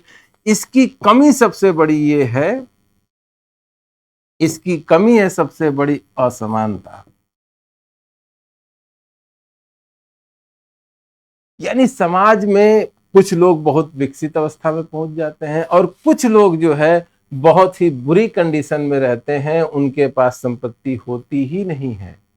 कुछ लोग अपना पूरा जीवन मेहनत मजदूरी करके जिंदा रहने में ही व्यतीत कर देते हैं, और कुछ लोगों के पास इतनी संपत्ति होती है कि उनको पता ही नहीं चलता है कि वो कौन सा काम करें और कैसे काम करें। दूसरी तरफ देखिए मुक्त बाजार, ये डिपेंड करता है संपदा के विनियमन पर। यानी हमारी जो संपत्ति है, यहां पर निजी व्यक्तियों के हाथों में संपदा है, और इस व्यवस्था में जो संपदा है, यहां पर संपदा जो है बार बार जो है ट्रांसफर होगी। जो प्रोडक्शन होगा वो किसी और के हाथ में जाएगा, एक व्यवस्था से दूसरी व्यवस्था में जाएगी। यहां पर सरकार तो होगी, लेकिन नियमन का कार्य भी नियमन का कार्य भी बाजार ही करेगा।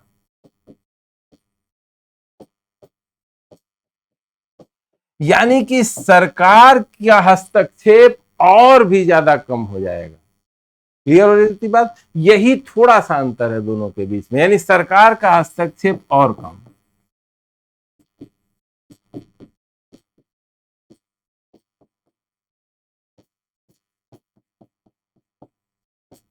सरकार का हस्तक्षेप और कम होगा, यही दोनों में थोड़ा सा अंतर है।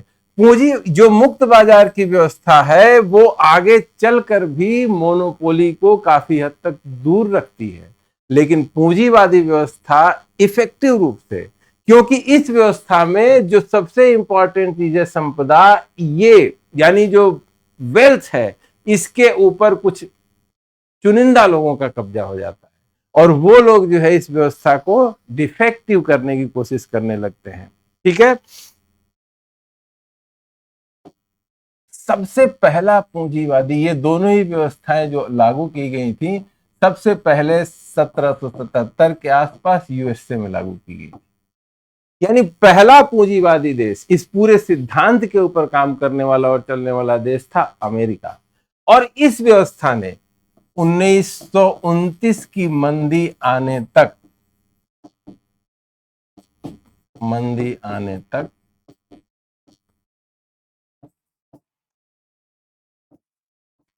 पर्याप्त समृद्धि उत्पन्न की।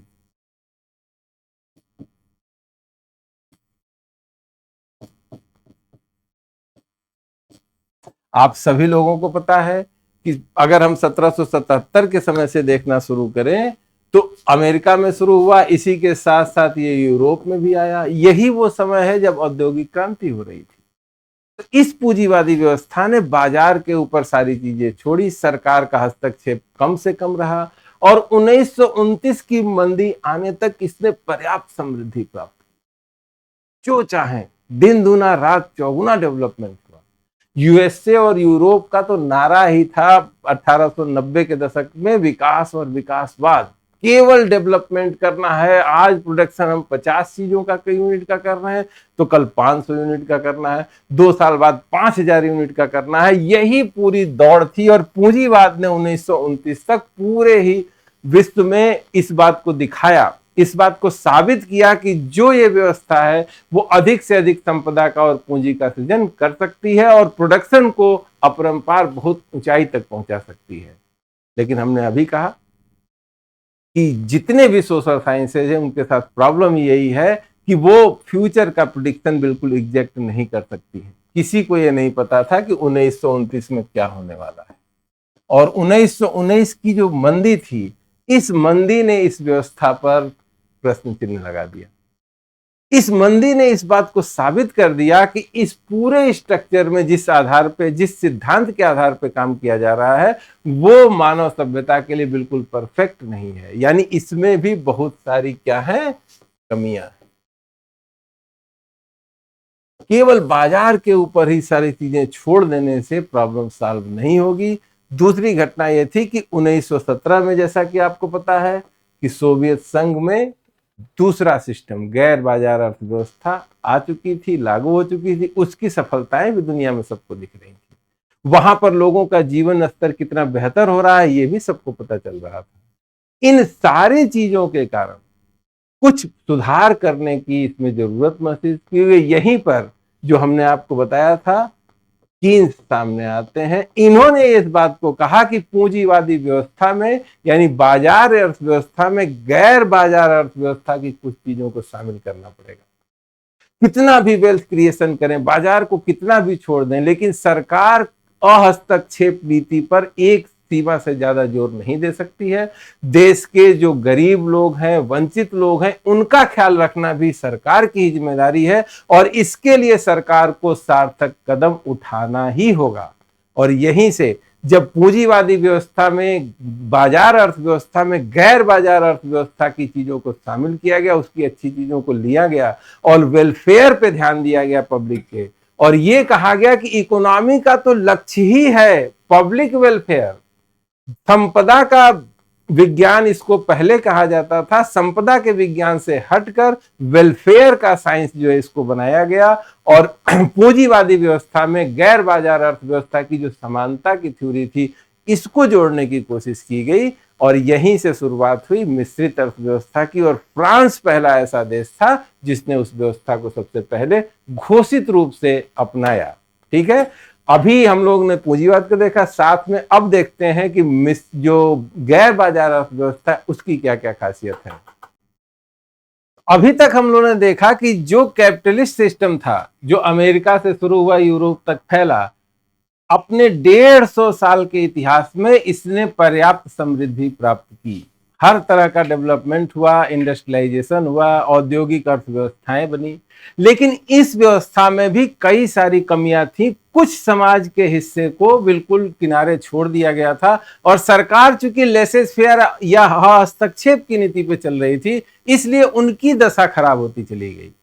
और यही एक कारण था कि 1929 में ये व्यवस्था मंदी की चपेट में आई। जब मंदी की चपेट में आ गई ये व्यवस्था तो फिर पुनर्विचार की जरूरत महसूस हुई। इसकी कमियां क्या क्या थी? पहला देखिए, गरीबों या यूं कहें कि जिनके पास बाजार आधारित क्रय शक्ति नहीं थी, उनकी देखभाल के लिए इसमें कोई उपाय नहीं था। कुल ले दे के पूंजीवादी व्यवस्था में हमने जाना क्या? जाना यही कि मूल्य कैसे निर्धारित होंगे? मूल्य निर्धारित होंगे बाजार द्वारा। ठीक है, वस्तु है, सेवाएं हैं, इन सभी के मूल्य निर्धारित होंगे बाजार द्वारा। अब बाजार द्वारा अगर वैल्यू डिसाइड हो रही है, प्राइसिंग डिसाइड हो रही है, तो इस वस्तुओं और सेवाओं को खरीद कौन पाएगा? जिसके पास धन होगा। और यहीं से सारी समस्या शुरू होती है। इस पूंजीवादी व्यवस्था में एक बहुत बड़ा तबका ऐसा निकल कर आया धीरे धीरे एक प्रोसेस के बाद, जो बिल्कुल संसाधनों से जो है हीन था, जिसके पास संसाधनों की कमी थी, जो वंचित था हर एक तरह की वस्तु, अपनी आवश्यक वस्तुओं से वंचित था, उसको जो जरूरी सेवाएं हैं, हेल्थ है, एजुकेशन है, इनसे वंचित था। तो प्रॉब्लम कहीं ना कहीं इस व्यवस्था में हो रही थी। यही इस व्यवस्था की सबसे बड़ी कमी थी, जो मैंने आपको बताया भी था कि असमानता को इसने बहुत ज्यादा बढ़ाया। राष्ट्र या सरकार द्वारा नगण्य कल्याणकारी काम किया जाता था। चूंकि सरकार जो है अहस्तक्षेप की नीति पे चल रही थी, सारा कुछ ऑटोमेटिकली बाजार की शक्तियों द्वारा हो रहा था, तो सरकार ने कल्याण के या वेलफेयर के काम करने बहुत ही कम कर दिए, या बल्कि नहीं करती थी। इसके कारण से जो गरीब लोग थे, जो वंचित लोग थे, उनकी कंडीशन और खराब होती चली गई। वितरणकारी उपायों को लागू करने यथा प्रोग्रामी कर प्रणाली को अपनाने, जिसके अंतर्गत उच्च आय वालों पर आयकर की उच्च दर लागू होती है, के बावजूद भी आर्थिक असमानता बढ़ती गई, क्योंकि आयकर की दर कम रही, व्यवसाय में आयकर में विभिन्न छूटें दी गई।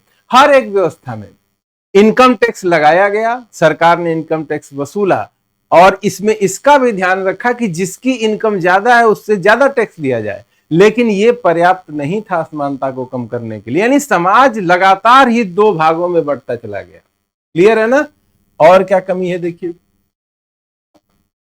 विद्यमान आर्थिक सिद्धांतों द्वारा इन अर्थव्यवस्थाओं को महान मंदी से बाहर आने में सफलता नहीं प्राप्त हो सकी। जितने भी सिद्धांत 1930 तक चल रहे थे, सारे के सारे सिद्धांत इस मंदी की व्याख्या करने में असफल हो गए। तो 1936 में, जैसा कि मैंने बताया था, अर्थशास्त्र में समष्टि शाखा का जन्म हुआ, जिसका प्रस्ताव ब्रिटिश अर्थशास्त्री जेएम कीन्स द्वारा अपनी पुस्तक the general theory of unemployment, interest and money में दिया। इसमें उनका पूरा जोर इस चीज पर था, जो बात इन्होंने कही वो बात ये थी कि सरकार अहस्तक्षेप की नीति पर चले। किसको लेकर? बाजार की शक्तियों को लेकर, बाजार को लेकर। लेकिन साथ ही साथ जो समाज के वंचित वर्ग हैं, वंचित वर्गों, गरीबों, इनके कल्याण के लिए भी काम करने पड़ेंगे। यानी सरकार को कहीं ना कहीं इस बाजार व्यवस्था में रहते हुए भी कल्याण के काम को करना पड़ेगा। लोगों की, वंचित वर्गों को चीजों की सप्लाई करनी पड़ेगी, सर्विसेज उनके लिए प्रोवाइड करनी पड़ेगी, क्योंकि अर्थव्यवस्था का अंतिम लक्ष्य क्या है? Human welfare. और अगर ह्यूमन वेलफेयर ही अर्थव्यवस्था का लक्ष्य है, तो हमको ऐसी नीतियां बनानी पड़ेंगी जिससे जो समाज के वंचित लोग हैं, इनका भी कल्याण हो। यानी कि बाजार व्यवस्था में कौन सी चीजें शामिल की जा रही हैं? गैर बाजार व्यवस्था की।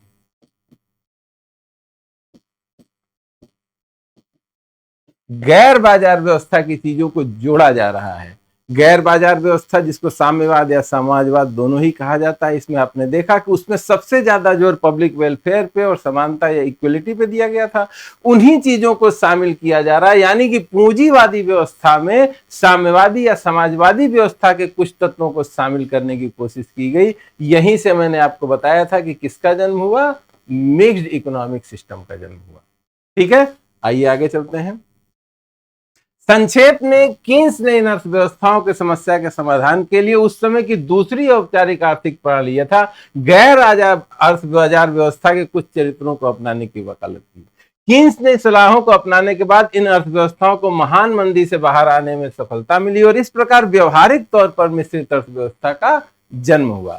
ठीक है, अब अगला गैर बाजार अर्थव्यवस्था या नॉन मार्केट इकोनॉमी है। इसको देखिए, तात्कालिक तौर पे कार्ल मार्क्स के विचारों पर आधारित इस अर्थव्यवस्था के दो स्वरूपों पर प्रयोग किया गया। पहले को बोलते हैं समाजवादी, दूसरे को साम्यवादी। दोनों में कोई बहुत अंतर नहीं है, एक ही जैसी चीज है। यहां पर रमेश सिंह सर की बुक में इसको अलग अलग ढंग से जो है बताने की कोशिश की गई है।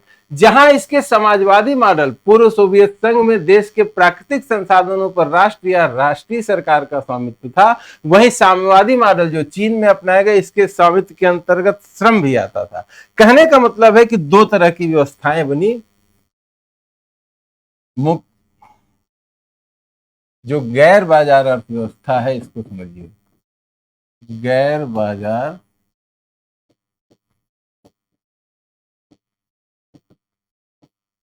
गैर आजार बाजार व्यवस्था में दो तरह की व्यवस्था बनी, एक सोवियत संघ में, दूसरी चीन।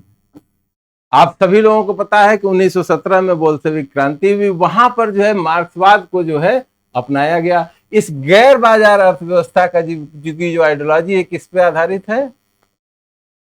मार्क्सवाद पर। इसमें सबसे ज्यादा जोर किस चीज पर दिया जाता है? सबसे ज्यादा जोर दिया जाता है समानता पर।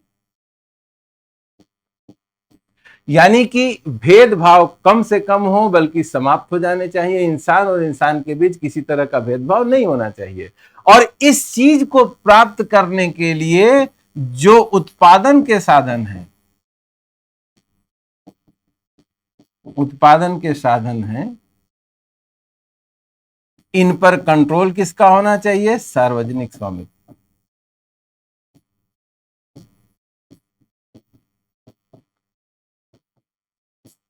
ठीक है, उत्पादन के साधनों पर सार्वजनिक स्वामित्व होना चाहिए। ये चीज दोनों में बिल्कुल कॉमन है। चाइना केवल इस मामले में अलग है, इसको साम्यवादी कहा जाता है कि इसमें श्रम को भी सार्वजनिक स्वामित्व में रखा गया, यानी किस तरह का काम कौन करेगा, कौन नहीं करेगा। इसी को बोलते हैं गैर बाजार अर्थव्यवस्था। इसमें जो भी मीन्स ऑफ प्रोडक्शन है, इस पे कंट्रोल किसका है? सरकार का है। कौन उत्पादन करेगा, कितना उत्पादन करेगा, ये सब डिसाइड करेगी सरकार, और सरकार के हिसाब से ही सारे निर्णय लिए जाएंगे। इसको समझने के लिए हम लोगों ने शुरू कहां से किया था? क्या उत्पादन होगा, क्या उत्पादन होगा, कितना उत्पादन होगा,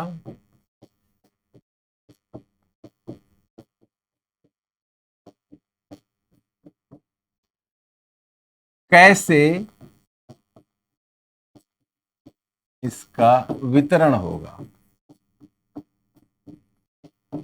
यही तीन प्रश्न थे शुरू से ही। पूंजीवादी व्यवस्था में दो तरह की व्यवस्था बनी, पूंजीवाद और दूसरी समाज। पूंजीवादी व्यवस्था में सारा स्वामित्व किसके हाथ में होगा? निजी व्यक्तियों के हाथ में होगा। और यहां पर किसका कंट्रोल होगा? राज्य का या क्लियर इतनी बात? इस अंतर को समझिए दोनों ही व्यवस्थाओं में। निजी व्यक्तियों के हाथ में होगा तो इसका संचालन कौन करेगा? बाजार करेगा। जिस चीज की मांग होगी उसी का उत्पादन होगा, जितनी मांग होगी उतना ही उत्पादन होगा, और बाजार ही इसका डिस्ट्रीब्यूशन भी करेगा। जिसके पास धन होगा उसी के पास वो पहुंचेगा। सीधा सीधा हिसाब है। यहां पे समाजवादी व्यवस्था में क्या है? क्या उत्पादन होगा, सरकार फैसला करेगी। कितना उत्पादन होगा, सरकार फैसला करेगी। और डिस्ट्रीब्यूशन का क्या सिस्टम होगा, ये भी सरकार ही करेगी। क्लियर है इतनी बात? यानी अर्थव्यवस्था का पूरा नियमन किया जाएगा सरकार के द्वारा। और मीन्स ऑफ प्रोडक्शन पे किसकी ओनरशिप होगी? पब्लिक ओनरशिप होगी, यानी सरकार की ओनरशिप होगी। तो दोनों को अगर एक लाइन में समझने की कोशिश करें तो पूंजीवादी व्यवस्था का इसका लक्ष्य क्या है? लाभ। क्लियर है? यानी सबको प्रॉफिट मिलना चाहिए। इसके नीचे आइए, पूंजीवादी व्यवस्था में उत्पादन के साधन स्वामित्व किसका होगा? निजी लोगों का होगा। निजी स्वामित्व होगा, यानी उत्पादन के साधनों पर निजी स्वामित्व होगा। लाभ के उद्देश्य से ये पूरी व्यवस्था चलेगी। और समाजवादी या साम्यवादी मॉडल, इस मॉडल का जो लक्ष्य है वो लक्ष्य इसके सामने लाभ है, तो यहां पे क्या होगा? समानता। क्लियर है इतनी बात? और इसके लिए जो उत्पादन के साधन है,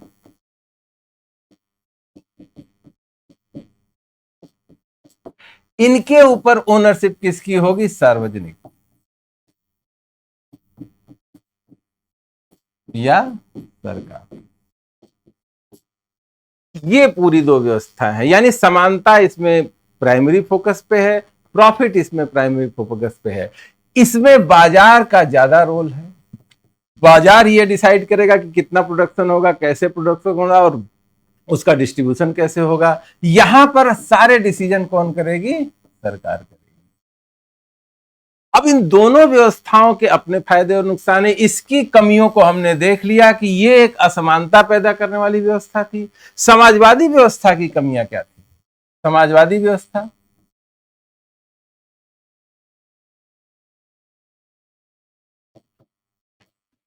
कमियां, इसकी सबसे बड़ी कमी जो हमेशा दिखाई जाती है वो ये कमी थी स्वतंत्रता की। यानी कि यहां पर स्वतंत्रता को कोई महत्व नहीं दिया गया, आदमी को दबाया गया। लोकतांत्रिक व्यवस्था नहीं थी। दूसरी कमी इसमें लिख सकते हैं किसकी थी? लोकतंत्र की कमी थी। और जो सरकार कहती थी वही करने के लिए जो है हर आदमी को मजबूर किया जाता था। कौन आदमी क्या पढ़ाई करेगा, कौन सा काम करेगा, कहां पे रहेगा, किसकी कितनी सैलरी होगी, हर एक चीज सरकार डिसाइड करती थी। कितना प्रोडक्शन होगा सरकार डिसाइड करेगी। कौन आदमी खेत में काम करेगा, कौन आदमी फैक्ट्री में काम करेगा, सरकार डिसाइड करेगी। इसका सबसे बड़ा नुकसान क्या हुआ? कमी तो हुई, नुकसान क्या हुआ? जब सरकार हर एक चीज का यूज कर रही थी तो संसाधनों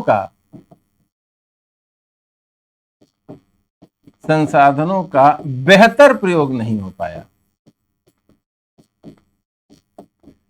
बेहतर प्रयोग मतलब हमने शुरू में ही बताया कि अर्थशास्त्र क्या है? कमी का विज्ञान है। जिन संसाधनों की इंसान को जरूरत है उनकी हमेशा कमी बनी रहती है। अब संसाधनों का बेहतर प्रयोग नहीं होने के कारण अपव्यय बढ़ा और पूंजी निर्माण में यह व्यवस्था पीछे रह गई। और एक समय के बाद इस पूरे सिस्टम में, चाहे सोवियत संघ को देखिए, चाहे चीन को देखिए, वेल्थ की कमी महसूस की जाने लगी। और इसी कमी को दूर करने के लिए इन लोगों को भी ये सलाह मिलने लगी कि इन लोगों को भी बाजार व्यवस्था की कुछ चीजों को अपनाना चाहिए। यानी बाजार व्यवस्था की जो अच्छी चीजें हैं उसको इसमें जोड़ने की कोशिश करनी चाहिए, उसकी तरफ इनको जाना चाहिए, ताकि संसाधनों का अपव्यय कम हो सके, लोगों की कुछ स्वतंत्रताएं बहाल की जा सकें, इसके अलावा संसाधनों का बेहतर प्रयोग हो सके और उत्पादन बढ़े और पूंजी निर्माण हो सके, जिससे आगे डेवलपमेंट में जिसका हम यूज कर सके। इसीलिए ये दोनों मिलकर भी किसको जन्म दे रही हैं? मिश्रित। यहां से भी जो निकल के आया वो क्या था? एक मिक्स्ड इकोनॉमिक सिस्टम यहां भी आया। अब सबसे आनंद की बात क्या है इसको देखिए। दो अगर हम लोग ये वर्ग बनाते हैं, अगर इसको हम रखते हैं पूंजीवाद, इसको हम रखते हैं मार्क्सवाद, इन दोनों ही व्यवस्थाओं का कहीं ना कहीं लक्ष्य यही है कि जन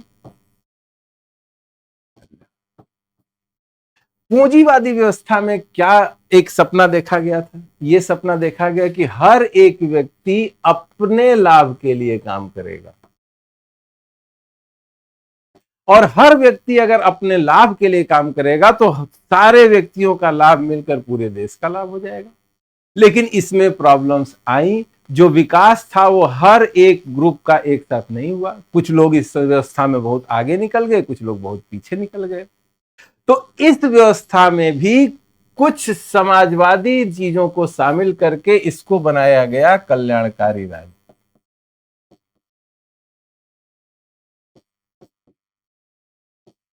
इतनी चीजें क्लियर है। क्या जोड़ा गया? जोड़ा गया कि स्वास्थ्य सुविधाएं देनी होगी, भोजन की व्यवस्था सरकार को करनी होगी, शिक्षा की व्यवस्था सबके लिए करनी होगी। यानी जो अपने से शिक्षा की व्यवस्था नहीं कर सकते हैं उनको शिक्षा की व्यवस्था सरकारी स्कूल में करनी होगी। यानी सरकार अब सब कुछ मार्केट के ऊपर छोड़कर अपना हाथ झाड़ के खड़ी नहीं हो सकती है, उसको सोशल जिम्मेदारियां उठानी ही पड़ेंगी अगर पूंजीवादी व्यवस्था को बनाए रखना है।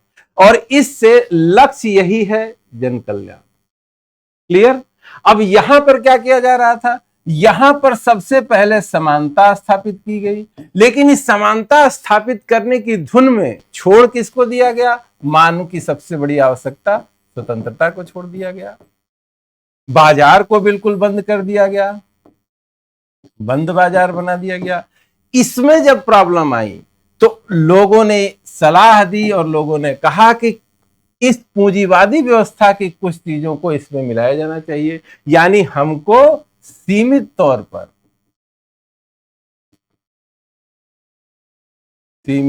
पर बाजार अर्थव्यवस्था को अपनाना चाहिए। यानी बाजार से जो फायदे होते हैं उनको उठाने की कोशिश करनी चाहिए। और लक्ष्य अल्टीमेटली क्या है? जन कल्याण। इसी प्रोसेस से आप समझ जाएंगे कि दोनों ही व्यवस्थाएं एक ही तरफ आ रही हैं, दोनों ने एक दूसरे की अच्छी चीजों को अपने में शामिल किया और बन गया क्या? Mixed economic system. और इसी मिक्स्ड इकोनॉमिक सिस्टम को अब हम देखते हैं कि जब ये बना तो कैसे आया। ठीक है?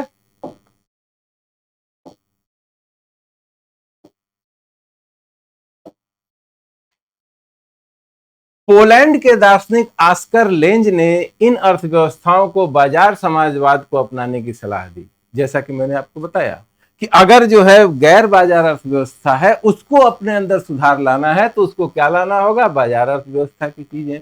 सोवियत ब्लॉक और चीन दोनों ही द्वारा इसे सिरे से नकार दिया गया था।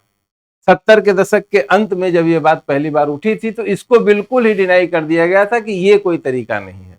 लेकिन वो एक स्टेटमेंट आप लोगों को याद है जो डॉक्टर मनमोहन सिंह ने अपने बजट भाषण में पढ़ा था 1991 में? दुनिया की कोई भी शक्ति उस विचार को नहीं रोक सकती है जिसका समय आ गया है। यही था एलपीजी सुधार करने से पहले मनमोहन सिंह के भाषण का पहली लाइन यही थी। ये कोशिश इन दोनों लोगों ने की कि इस विचार को नकार दिया जाए और बाजार अर्थव्यवस्था की चीजों को अपने में शामिल करने से बचा जाए। लेकिन अंततः 1980 के दशक के मध्य में इनको कुछ चीजें अपने में शामिल करनी ही पड़ी, क्योंकि वो चीज भी जरूरी थी। पूर्व सोवियत संघ 19 दशक के अंत में प्रेस्टाइका और ग्लासनोट जैसी जुड़वा नीतियों की घोषणा की गई, जिनमें पहली पुनर्संरचना और दूसरी खुलेपन को लेकर लक्षित थी। यानी कि दुनिया के देशों से जुड़ेंगे हम और अपना व्यापार बढ़ाने की कोशिश करेंगे, क्योंकि आने वाले समय में समृद्धि किससे जुड़ी हुई है? व्यापार से। इसके अंतर्गत यहां समाजवादी लक्ष्यों की पूर्ति के लिए अर्थव्यवस्था में बाजार अर्थव्यवस्था के तत्वों को शामिल किया गया, जिसे पूर्वी यूरोप के अन्य देशों तथा स्वतंत्र राष्ट्रों के संघ द्वारा भी अपनाया गया।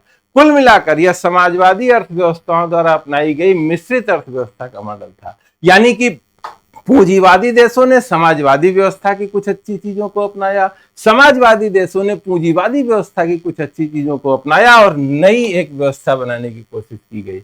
इसी प्रकार 1980 के दशक के मध्य में चीन द्वारा खुला द्वार नीति की घोषणा करके बाजार समाजवाद को अपनाया गया। वैसे माना जाता है कि चीन द्वारा इस दिशा में तैयारी 1970 के दशक के मध्य में ही प्रारंभ कर दी गई थी, लेकिन यह मुखर रूप से नहीं किया गया था। यानी चीन को भी बाजार अर्थव्यवस्था के सामने झुकना पड़ा। ठीक है, आगे चलते हैं। बाजार और गैर बाजार आर्थिक प्रणालियों के लक्षण और तत्वों के मिश्रण से बनी है, जिसमें निजी क्षेत्र और राज्य दोनों ही आर्थिक भूमिका निभाते हैं। यानी जो मिक्स्ड इकोनॉमी है दोनों में दोनों ही प्रणालियों की के मिक्सचर से बनती है। इस घटना को विचारधारा का अंत भी कहा गया, क्योंकि इस प्रकार विश्व की दो प्रकार की आर्थिक विचारधाराओं की खाई पड़ती नजर आई। हमने आपको बॉक्स द्वारा बताया कि दोनों का लक्ष्य एक ही है, दोनों ही व्यवस्थाएं एक दूसरे के पास आ रही हैं। अंततः शीत युद्ध की समाप्ति हुई और इस वैचारिक मतभेद को भी समाप्त कर दिया गया। व्यवहार में मिश्रित अर्थव्यवस्था का उद्भव तभी हो गया जब महान मंदी के संकट से उबरने के लिए वर्तमान पूंजीवादी अर्थव्यवस्थाओं द्वारा गैर बाजार आर्थिक प्रणाली के तत्वों को अपनाया गया था। यह समय था 1930 के दशक के पूर्वार्ध का काल। और गैर बाजार अर्थव्यवस्था की जो चीज अपनाई गई थी उस पर मैं बार बार आप लोगों को जोर देना, आप लोग इसको याद करिए। जो भी वंचित तबके हैं देश के, उनके विकास की जिम्मेदारी, उनके वेलफेयर की जिम्मेदारी सरकार को उठानी ही होगी, चाहे व्यवस्था पूंजीवादी हो चाहे समाजवादी हो। यही चीज इसमें शामिल की गई थी। लेकिन मिश्रित अर्थव्यवस्था को अपनाने की औपचारिक घोषणा फ्रांस द्वारा सबसे पहले 1944-45 में की गई और ऐसा राष्ट्रीय नियोजन के उद्देश्य से की गई। इस प्रकार मिश्रित अर्थव्यवस्था की एक परिभाषा हम लोग दे सकते हैं, वो क्या है? पूंजीवादी व्यवस्था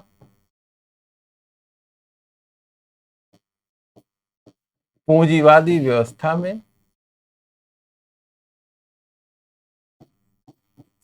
सरकारी उपक्रमों की उपस्थिति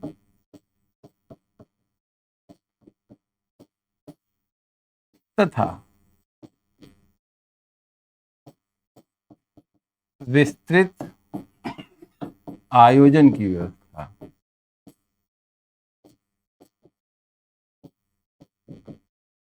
तो मिश्रित अर्थव्यवस्था को हम लोग ऐसे ही समझ सकते हैं।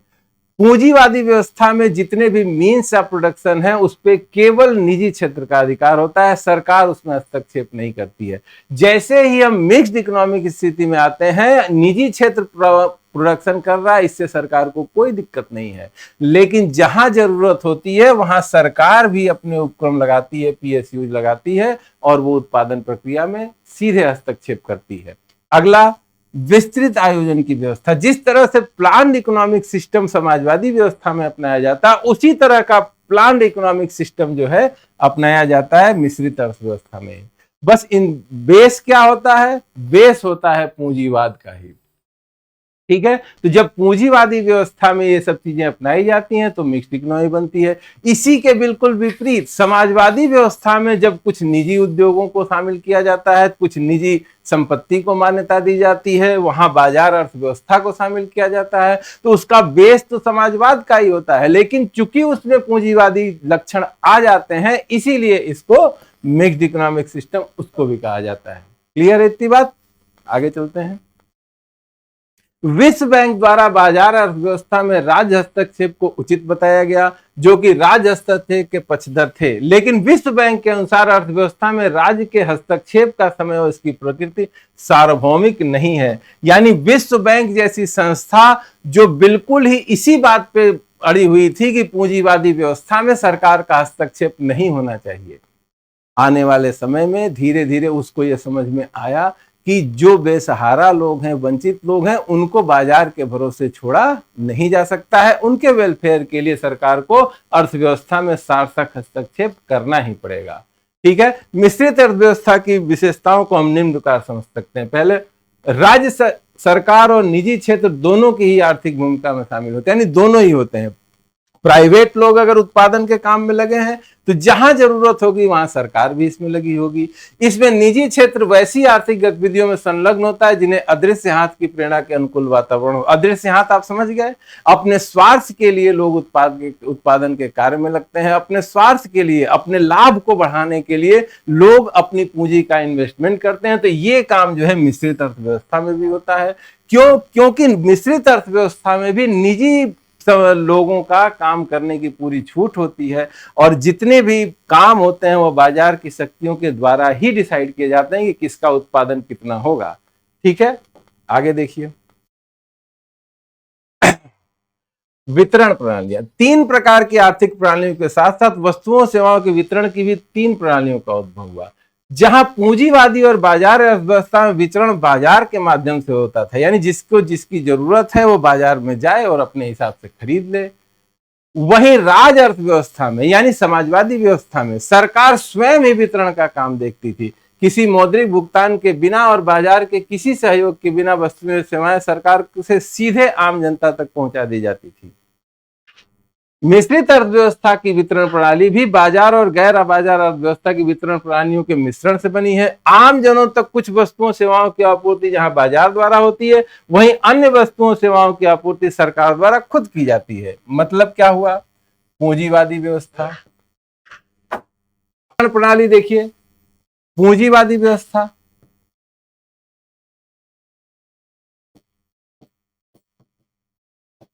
दूसरी तरफ है समाजवादी व्यवस्था,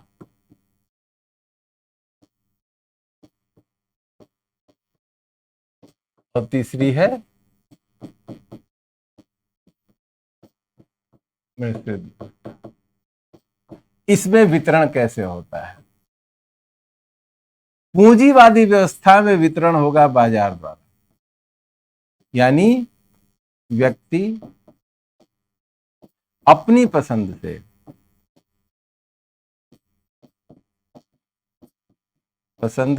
बाजार से चीजें लेगा,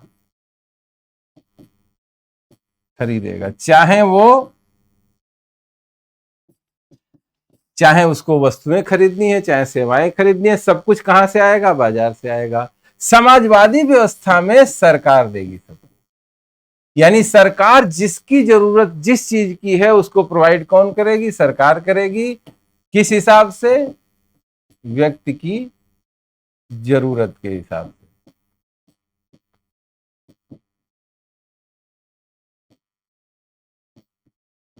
अब यहीं पर मिश्रित अर्थव्यवस्था, इसमें क्या होगा? सामान्यतः चीजें बाजार से जाएंगी, लोग अपनी जरूरत की चीजें बाजार में जाएंगे और खरीदेंगे। जो जरूरी चीजें होंगी उसको सरकार भी वितरित करेगी। जैसे आप लोग इंडिया में आ जाइए, अगर हमारे पास पैसे हैं, हम एक अच्छे इनकम ग्रुप के आदमी हैं, तो हम अपने हिसाब से बाजार जाएंगे और अपनी जरूरत की वस्तुएं खरीदेंगे, अपनी जरूरत की वस्तुएं अपनी पसंद से खरीदेंगे। लेकिन जब विकासशील अर्थव्यवस्था होती है या विकसित भी हो, तो उसमें भी एक बहुत बड़ा तबका ऐसा छूट जाता है जिसके पास क्रय शक्ति नहीं होती है। इसलिए भारत में भी क्या होता है? सरकार भी बहुत सी चीजों की सप्लाई करती है। किसके लिए? वंचित वर्गों के लिए।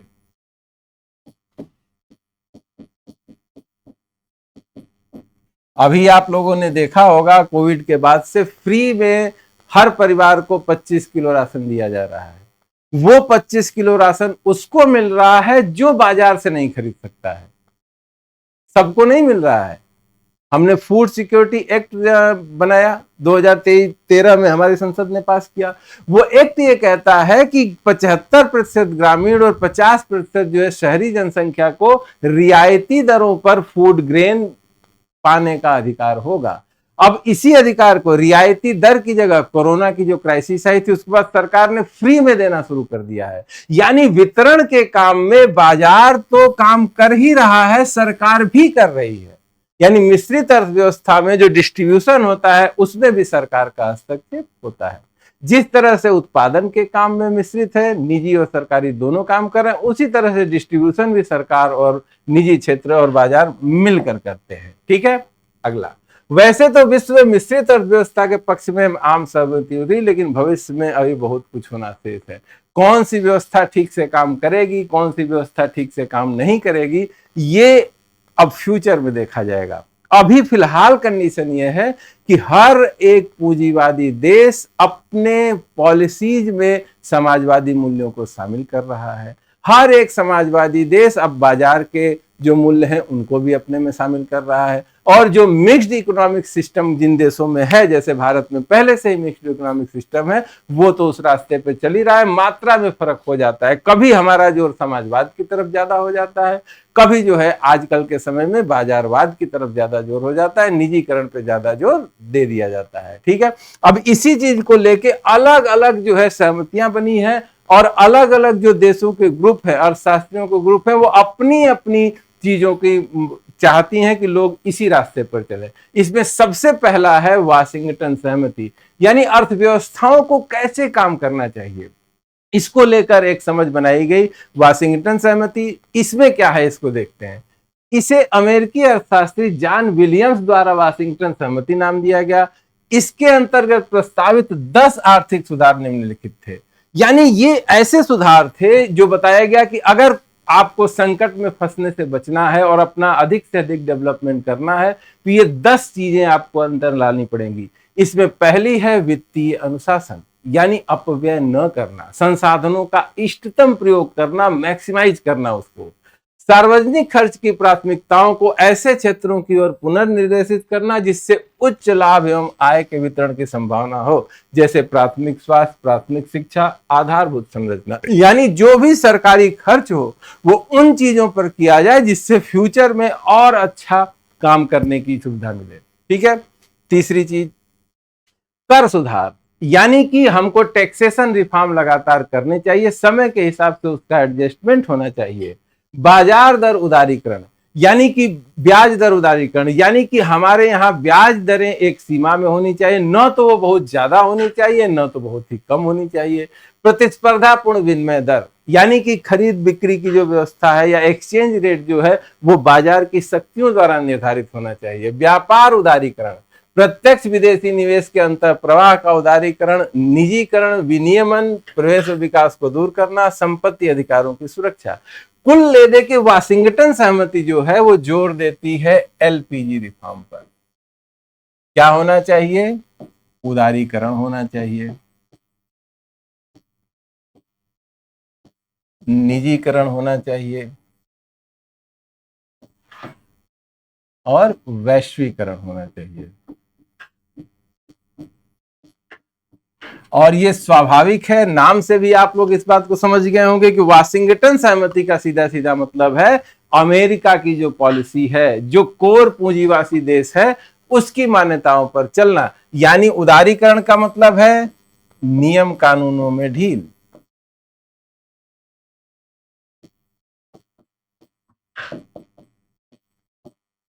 यानी नियम कानून बहुत ज्यादा नहीं होना चाहिए, यानी कोटा परमिट राज से मुक्ति। कोटा परमिट से मुक्ति मिलनी चाहिए। निजीकरण का मतलब है सरकारी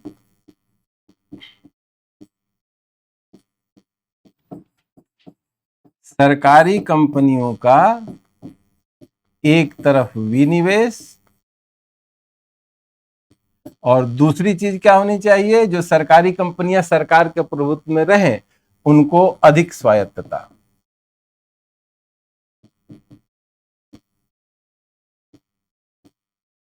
अधिक स्वायत्तता का मॉडल आपने देखा होगा, हमारे यहाँ महारत्न, मिनी रत्न, नवरत्न की अवधारणा आई है। सरकारी कंपनियां जो अच्छा काम कर रही हैं उनको छूट दी गई है कि वो बिना सरकार से पूछे कुछ मात्रा में इन्वेस्टमेंट अपनी व्यापारिक स्थिति, बाजार की कंडीशन के हिसाब से कर सकती हैं। ये जोड़ दिया। वैश्वीकरण का मतलब है मुक्त व्यापार। इस व्यापार में वस्तुएं भी होंगी, सेवाएं भी होंगी, तकनीक भी होगी और इसके अलावा पूंजी भी होगी, यानी कि निवेश भी होगा। यानी हर एक तरफ से वाशिंगटन सहमति का यह कहना है कि हर देश को एलपीजी के ऊपर ही चलना चाहिए, अपनी पॉलिसी को उदारीकरण, निजीकरण और वैश्वीकरण के रास्ते पर लेकर जाना चाहिए। और यही वो चीज है जो 91 में भारत भी इसी रास्ते पर चल पड़ा था। और जब इस चीज को लागू करने के लिए जो प्रेशर बनाया जाता है, उस प्रेशर के जो केंद्र बिंदु हैं वर्ल्ड बैंक और आईएमएफ है। ये सब आप लोग जानते हैं। अगर कोई देश संकट में फंसा है उसको आईएमएफ से लोन चाहिए तो आईएमएफ ये शर्तें रखता है कि आप इस पॉलिसी को अपनाएंगे तभी हम आपको लोन देंगे। ठीक है। अगली व्यवस्था क्या है वाशिंगटन सहमति के बाद?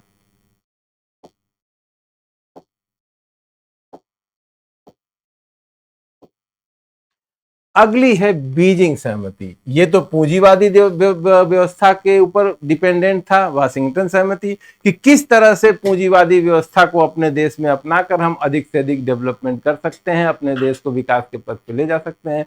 इसी तरह से चीन का जब आर्थिक उदय हुआ तो उसने भी अपनी एक सहमति बनाई, एक मॉडल पेश किया।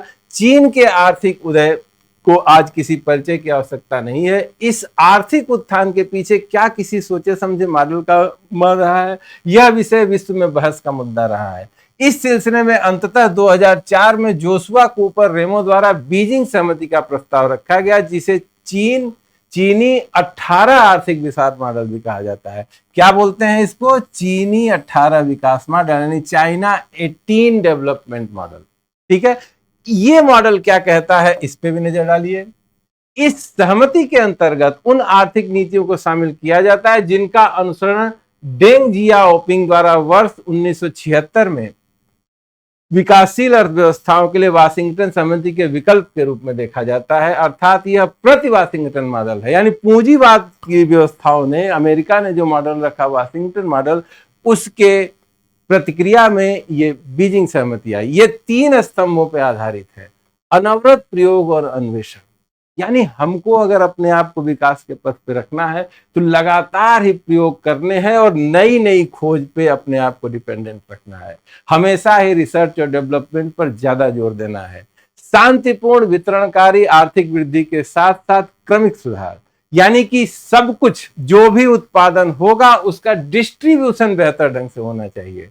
आर्थिक समृद्धि हो लेकिन उसका जो वितरण वाला पक्ष हो वो हमेशा ही बेहतर होना चाहिए।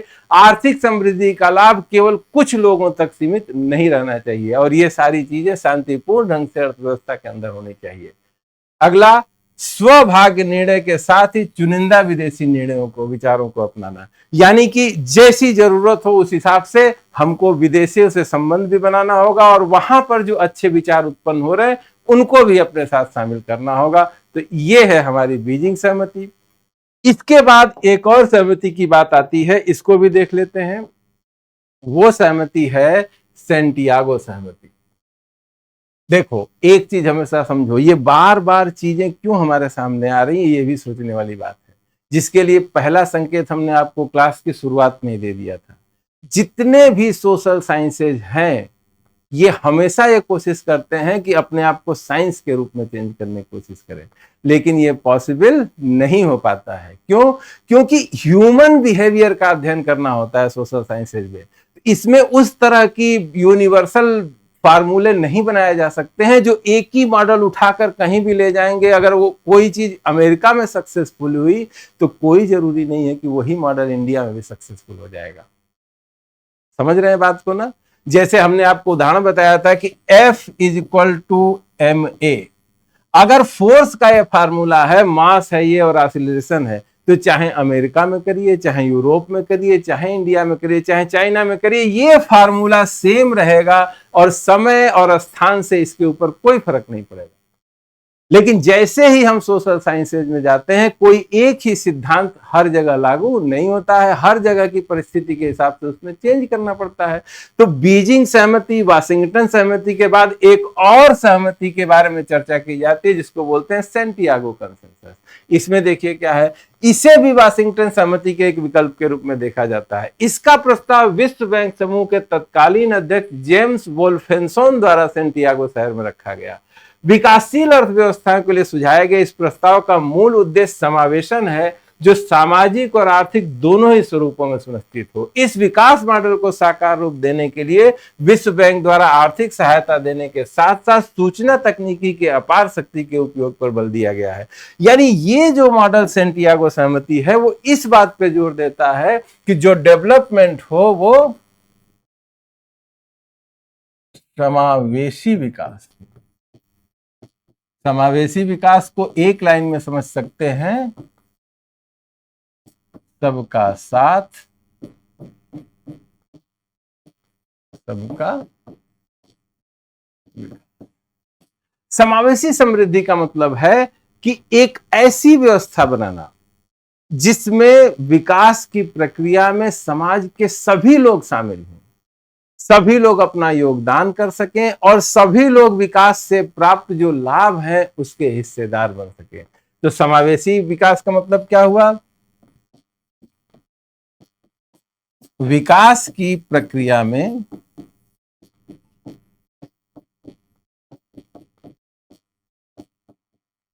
समाज के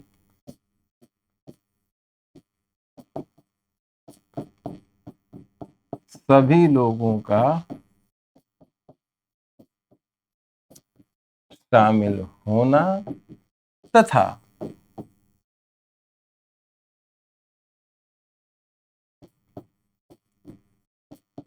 विकास के लाभ का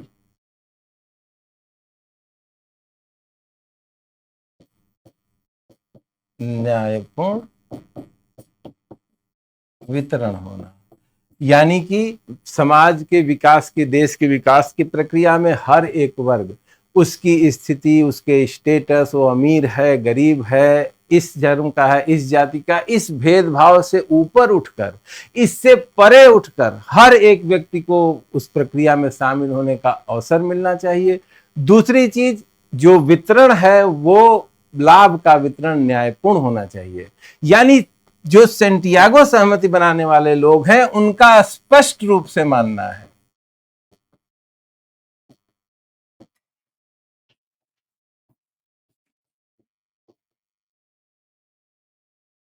प्रत्येक व्यक्ति में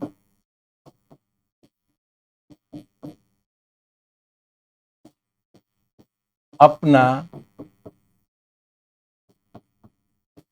विकास करने की सारी संभावनाएं मौजूद हैं।